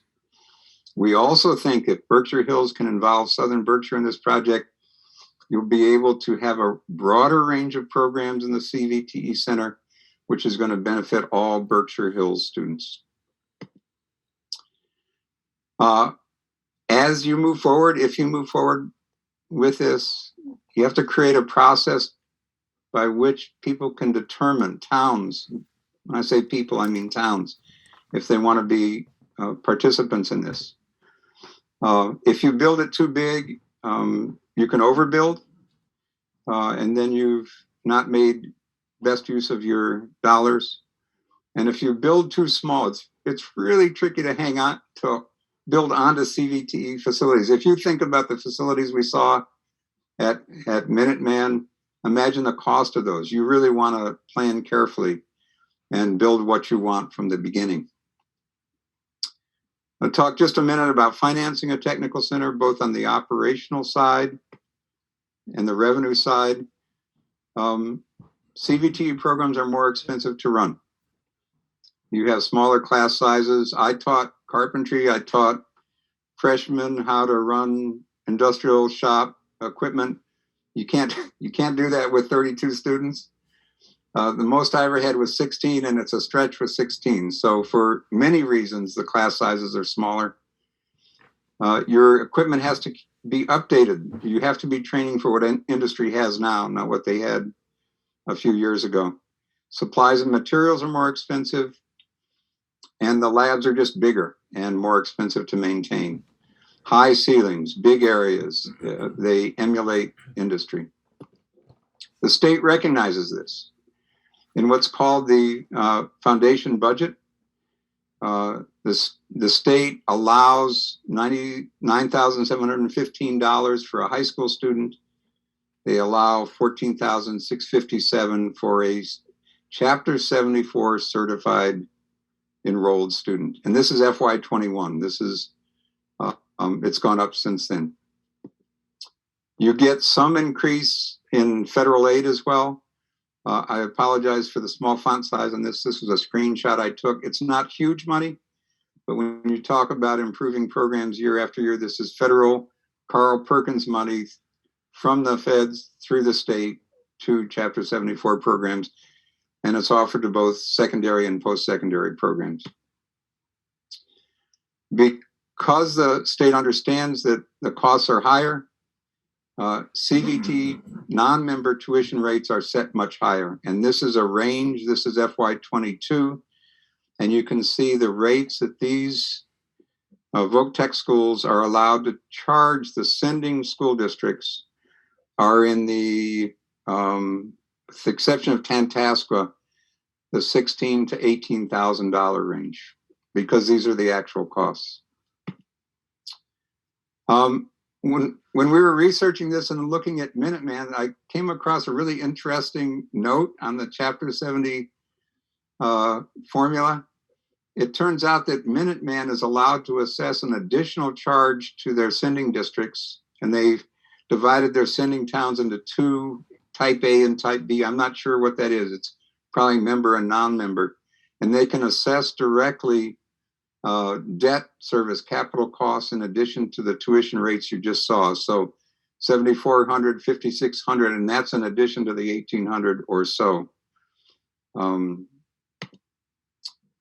Again, you know, if you build a CVT facility, right sizing it is going to be crucial. We'll talk briefly about building a regional technical center. This is the 8 programs we just looked at, and these are the minimum square footages that the state lists that you have to run a certified Chapter 74 program. This size of facility exceeds what either high school has now. So this is my opinion looking from the outside, but if you want this range of programs for all of you students, you're going to need a new building. One of the interesting things about MSBA reimbursement for Voc Tech schools is equipment gets included in your reimbursement rate. So, Peter, I'm not sure what MSB calculated for Berkshire Hills. It's 60%, maybe somewhere in that range. But if you're building CVT shops, you get to purchase the equipment under the same reimbursement rate as the building itself. When I started at Franklin County Tech School in 1986, it was about 10 years old. They had completely equipped that carpentry shop with probably 75% state money at that time. We're getting close to the end. You've all been very patient. I appreciate your close attention. I'm just going to touch on a few aspects of programming and alignment. This is again a listing of the strengths of Chapter 74 programs. Again, a difference of degree, 1,000 to 1,700 hours over 4 years creates a difference in kind. My experience is you need 2 licensed instructors per program, one with 9th and 11th graders, one with 10th and 12th. If you can have special education paraprofessionals, not just in the academic classes, but in the labs as well. We think of Voc Tech as hands-on learning, but it's cognitive. Every single aspect of it is. And the kinds of learning problems that kids have in academics, they also have in shops. The personal strong opinion of mine, every shop program needs a textbook-based related theory course, and shop and academic teachers need to be able to plan together. So if you build this technical center attached to the high school, your math teachers can plan with your carpentry teachers, and the students benefit from this. So it's not 2 separate schools, but it's integrated academics and technical for the students. One of the big decisions will be scheduling. Do you do half day, or week about? There's 2 key ways of doing it. And there are modifications of all of this. Half day, kids get CVTE every day. Week about facilitates internships, co-op. And if you're going to build a house or run a restaurant, in some ways it's easier, but there's no one definite way to do this. Different schools have taken different approaches.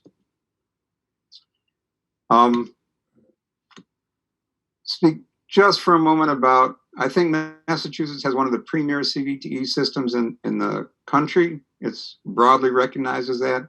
There is one, what I consider to be a design limitation with it, which is we ask 8th grade students at the end of their 8th grade year or halfway through 8th grade to decide what path they're going to follow. Are they going to go to an academic high school or are they going to go to a regional voc tech? Not everybody in 8th grade knows that. I taught 9th and 10th grade students, and I saw the change in them in their 10th grade year, that the reality of they're going to have to either go to college or go out to work grew on them. So that aspiration to pursue technical training comes later for some students. If the system forces kids to go to geographically different schools for technical ed or academics, it's not easy for a student to come back. But if you build a one campus model, students can go back and forth between the two.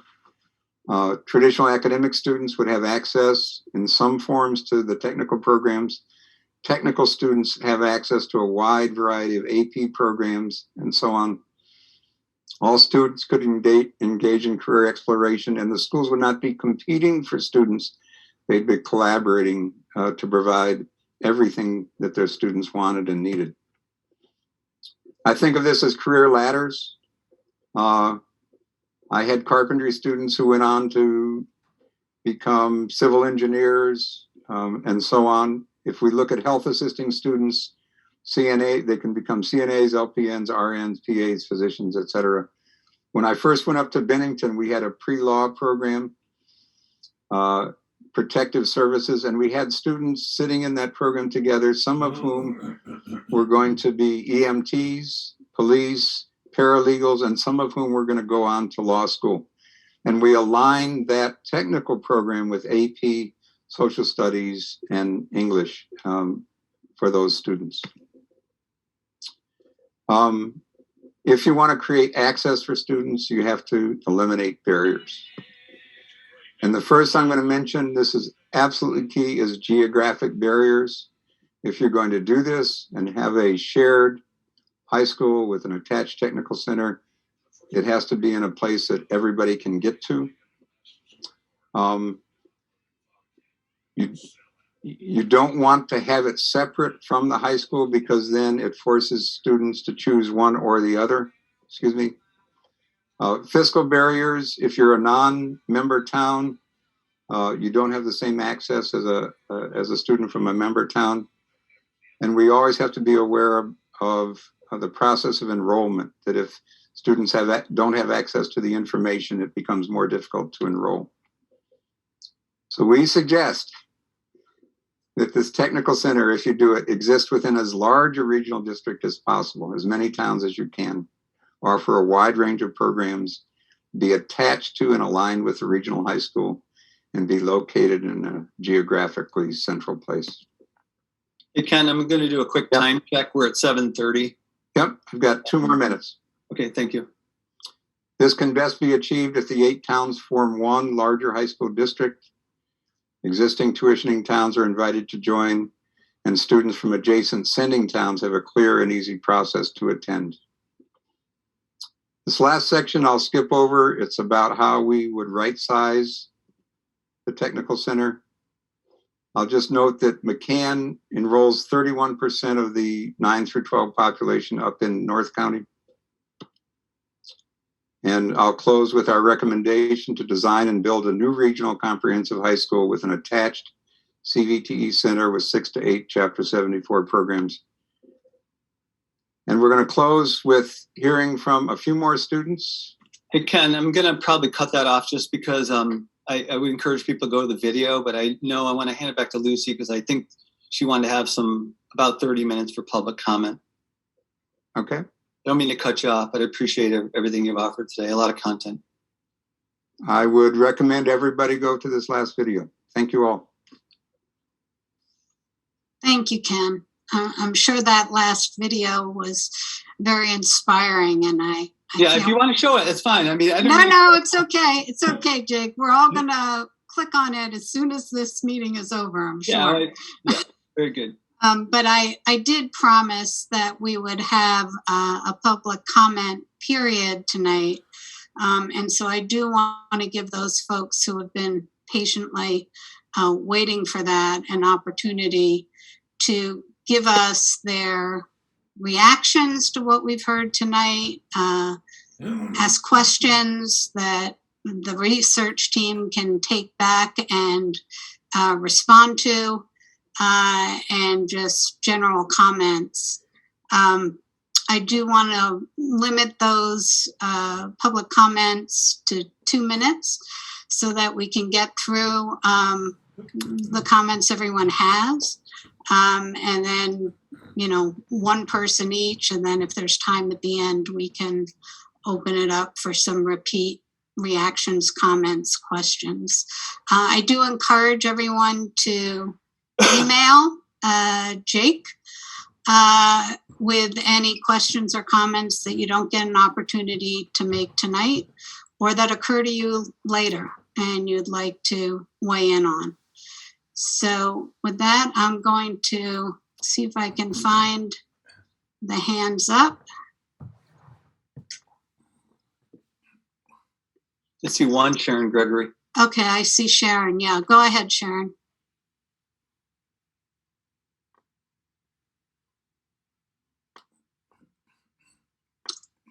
Sharon, are you there?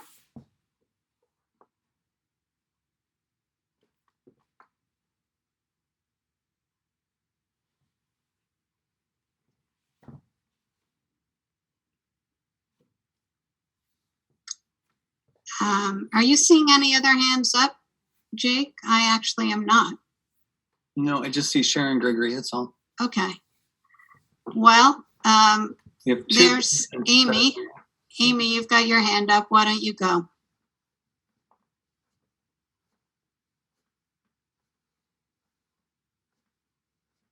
Is Amy able to mute? Are people able to mute?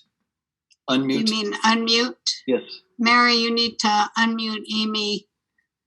And if everyone could just identify themselves and what town they live in, that'd be great.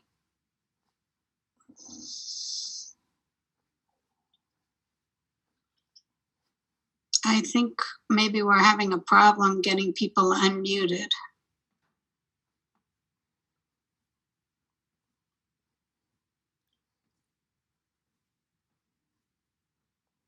Mary, you still with us? Can you weigh in? I am here, and I'm just trying. Okay, Amy, I think you should be okay now. Yeah, I think that worked. So first of all, I want to just say thank you so much. This is really an incredible effort, and I really appreciate the thought and preparation and research that has gone into this whole effort.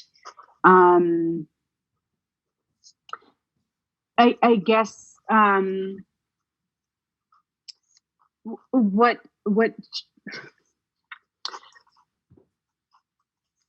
I find difficult at this stage, and I appreciate, the kind of public service announcement or commercial that we just watched, and I really do not mean to say that in any kind of undermining way. How can we actually affect change and listen to the voices of people in our community in a way that feels relevant and authentic? And I really, really want to be clear that I'm not saying that in any way to undermine the work that the Regional Planning Board has done and all of the focus groups and all of this effort. It's really remarkable and amazing. And I had the great fortune of participating in a focus group. And I think I find myself straddling between the concept of what can we actually do now? How can we engage our community and actually make change now, as opposed to looking at kind of an 8-year plan or a long-term model. So forgive me for not having a succinct question, but that's what I find myself kind of struggling with. I love everything that you've communicated and shared with us. I love all the research and the thought that's gone into this process. And I guess I just want to know kind of what we can grab on to as a really vibrant community. Okay, hi, I'm unmuted now. Thank you for that, Amy, and community outreach and engagement. By community outreach, I mean both information going out and information coming in, right? Equally important. That is a challenge for us that we are wrestling with now and are committed to invest significant resources in. So we don't have an answer to that question, but we do have a recognition of the need and are working very hard on it. And would really welcome your input on that. So encourage you to stay engaged on that question in particular. Sharon, can you go now? Yes, I think I've been unmuted. Well, you all knocked my socks off, and I'm so grateful. The coverage and the depth, the data, and the ideas were pitch perfect. I hope everyone in my community and the 8 towns have the opportunity to hear the full presentation. I don't know if you recorded it, but I would really love it if you did record this again in whatever form you can so that people can share that it's inspiring. And perhaps part of the public comment period would be having people listen to the whole presentation, even in person or online. And then without your having to be there all the time, Lucy, but at the end of the presentation, then you can take maybe groups of people to, share comments like you have with us, but some manageable size. And maybe, there would be 10 of them, but you would really hear the comments within the context of that new information. I think it's terrific, and thank you. Thank you, Sharon. Beth Dean. Beth, if you could just let us know what town you live in and then have at it.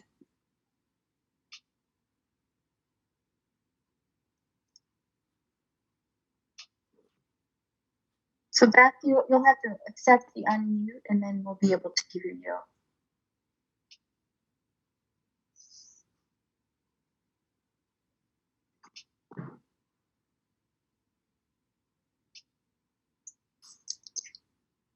Can we get her unmuted, Marion? Yeah, I have the option to ask her to unmute, which I've selected, but it's not unmuting her. So I think she has to.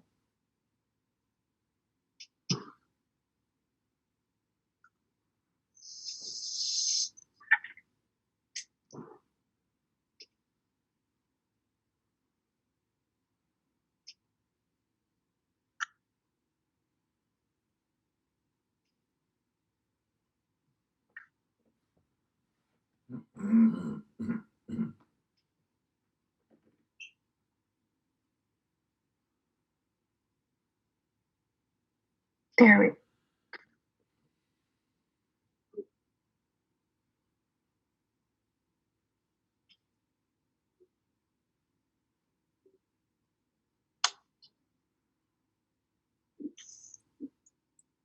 We're still not hearing you, Beth. Sorry.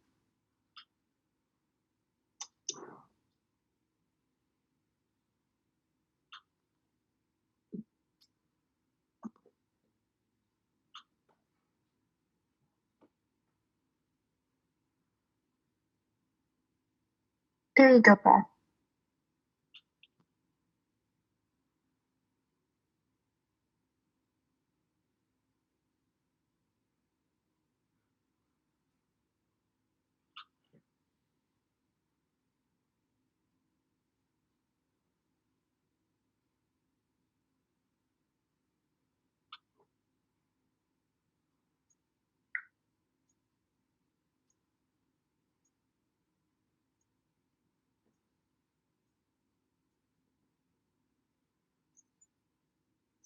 I think Beth may have given up on us.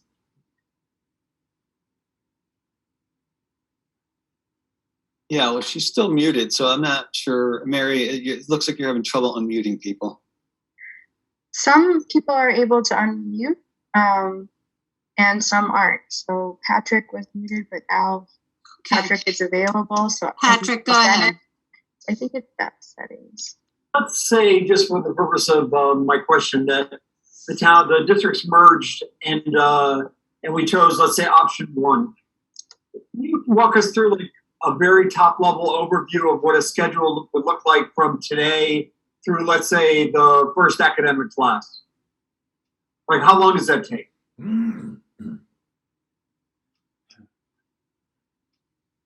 Right, so let me understand. I want to make sure I understand the question, Patrick. I appreciate it. So option 1 being that you form a single K-12 regional district? Or let's say option 2, rather. Yeah, the one where it's just the high school. Okay, so a shared high school? Yeah. But I think the timing on this is going to be really important to be very mindful of, in that there's an active statement of interest that's in place right now in Berkshire Hills for the renovation / construction of that high school. And so that process will likely be, we'll have some signal, I would assume, within the next 2-3 months, maybe sooner. The regionalization process, I think, can move as quickly or slowly as a community decides to engage in it. I know Ken has been involved in this work probably more than anyone. Sarah Carlton's on the call, has been on this. I mean, this can take 2 or 3 years. So what would typically happen is that the way that the regional planning board, regionalization process works is you're all in sort of phase 1, step 2, which is you're making a very broad determination of a direction you want to go. And I think that's where the board is right now, making a decision around a direction. What would happen next then would be the development of an educational and operational plan. That plan would also come associated with a new regional agreement.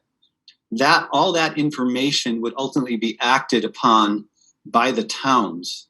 So that would happen in terms of a formal vote. So there are some steps, and certainly all that also is happening in concert with a conversation with the Department of Education, who ultimately has to approve all this and support it. So the shorter answer to your question is you can move really fast if everyone's on the same page and you agree to it. But if, depending on, all the steps, and I think in this case, getting, as was pointed out earlier, a high degree of community engagement, input, investment in the options, it's certainly that could take some time to get there. So Ken, I don't know if you want to jump into this conversation, just in terms of your own experience with regionalization. Not to put you on the spot, sorry. That's okay. Your 2 districts are not that different, especially economically, which is often one of the big stumbling blocks in districts trying to come together to form a larger regional school district. Then you have to decide who wants to join together, and then you have to write a regional agreement. And in the writing of the regional agreement, you go through all of the concerns: what schools, how many, grade level, enrollment, who's a member, who's not, and so on.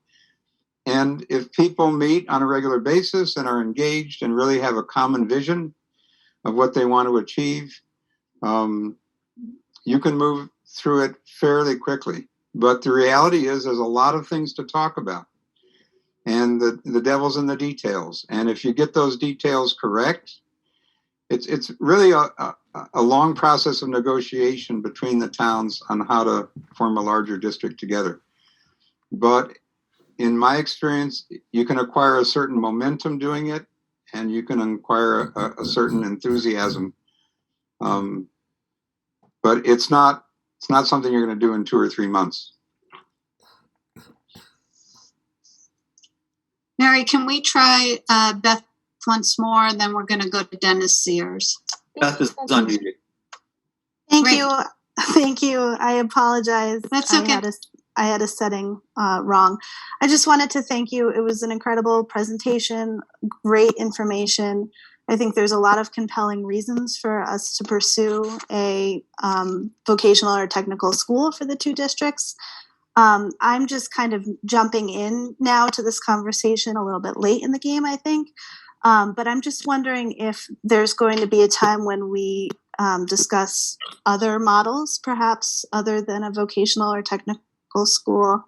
And I saw that there's another Zoom meeting. I don't know whether it's tomorrow night or at a later date. Just wondering if that's going to be the same presentation or whether that will be something different. Yeah, there's a meeting on Wednesday at 5:30. It's a different presentation. It's going to begin with a summary overview of all the work that Jake's research team has done over the last 9 months.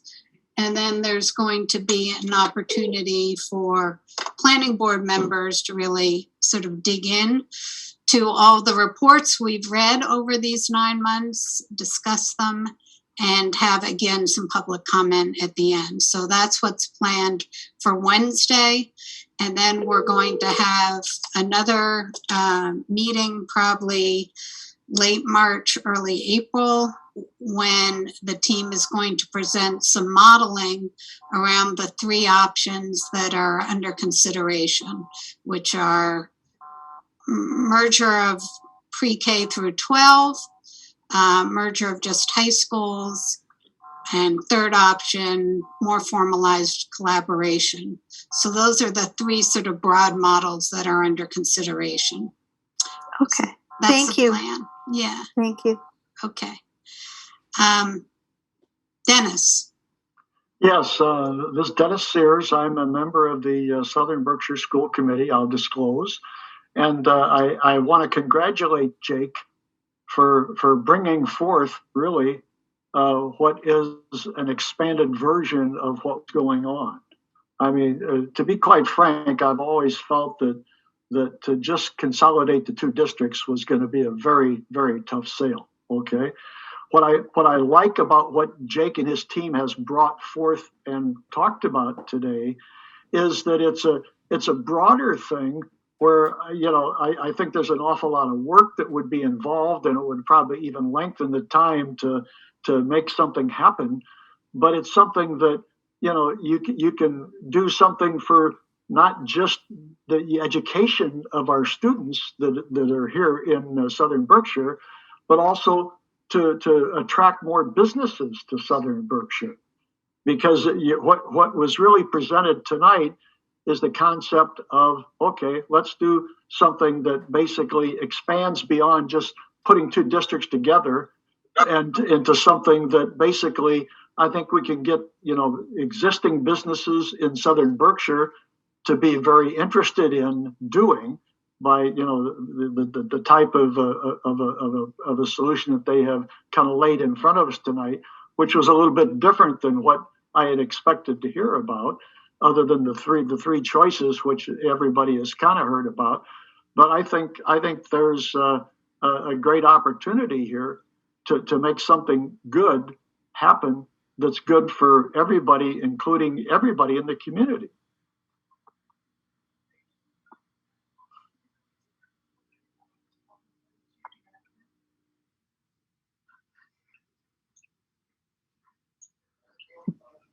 Lucy, we have a couple of hands up, Andy and Justin. Thank you, Dennis. Sorry, I was muted. Thank you, Dennis, for your comments. And yes, Justin Haley, you're up. Yes. Hello, Justin Haley from Great Barrington. I'm coming from the opposite side, and some people seem to be coming from, and I'm not in favor for the combination.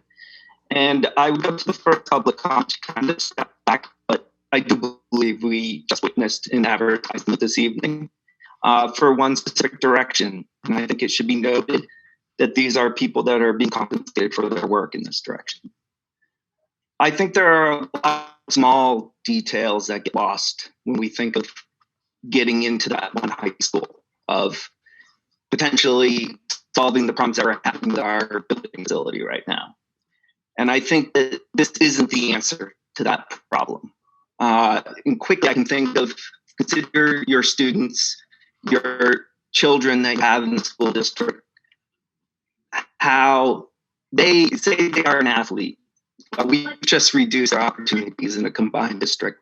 There's less spots on the sports team. We are now down to one sports team in this region for that given sport. That goes down the chain for musicals, debate club, or maybe. So I think that we need to be very slow and careful in considering what's being presented to us. And I would encourage people to realize that this could be looked upon as commercial. Thank you. Thank you, Justin. Andy Federoff. Hi. Yeah, I'd like to say that I think that some of the things that we think are so similar are actually dissimilar. I believe the districts are distinctly different in some ways in achievements and goals. I don't think that we can achieve them together.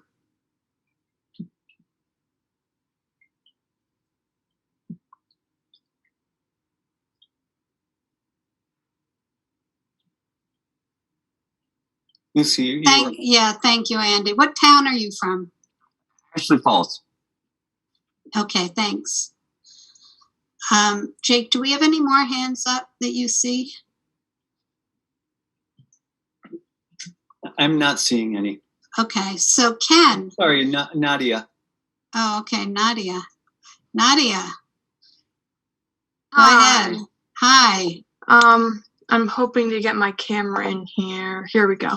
Yeah, hi, I'm Nadia Maycook. I'm a senior at Mount Everett. I am fortunate, I think Amy said, I was able to participate in a focus group and in, in the surveys. And I've appreciated that this group has, tried to get a lot of community input. I've tried to express it, and I feel like I've been heard, but I think just considering, I guess, the urgency, which really, when we're talking 2 or 3 months, we're picking a direction. To me, it seems like, all right, I guess this is just the time where I'm going to keep repeating this anyway, just to make, I guess, my voice heard. I do appreciate what people are saying. It's hard for me as a young person, just as to think about my future in these options, because I'm hoping to live here in 30, 40, 50 years. And I'm just trying to picture really right now what it looks like to me is that I'll have to be telling, my kids, yeah, I went to a school that no longer exists. And I went to the Monroe Kindergarten, which closed, I think maybe 10 years ago now. And I don't remember much of it, but I know, the feeling of having a school which is no longer there. And all I have to say for it is that our community rallied and we tried. But at the end of the day, right, it doesn't make financial sense. And, there's plenty of presentations and figures and facts which showed that it didn't make sense. And I think similarly here, we're seeing, it doesn't make sense to keep trying to run 2 very small schools. But I guess this is kind of just a request to all those people who are kind of seeing this and just feeling kind of like a little desperate. I think there's a lot of people who would feel similar to me who are kind of just, we don't know what the 4th option is, but we're hoping that at the very least, we're able to, keep our high schools, keep our elementary schools open. So thanks for that. Thank you, Nadia, and thank you for your letter to the editor, which we all read over the weekend. It was very good. So if there are no other hands, Ken, I think you've got time in the next 4 minutes, if you can get it back up, to show that ending video. All right, let me see if I can accomplish this technically. Okay. Well, you were a teacher in a technical school, so we all have faith in you. You're really putting me on the spot now.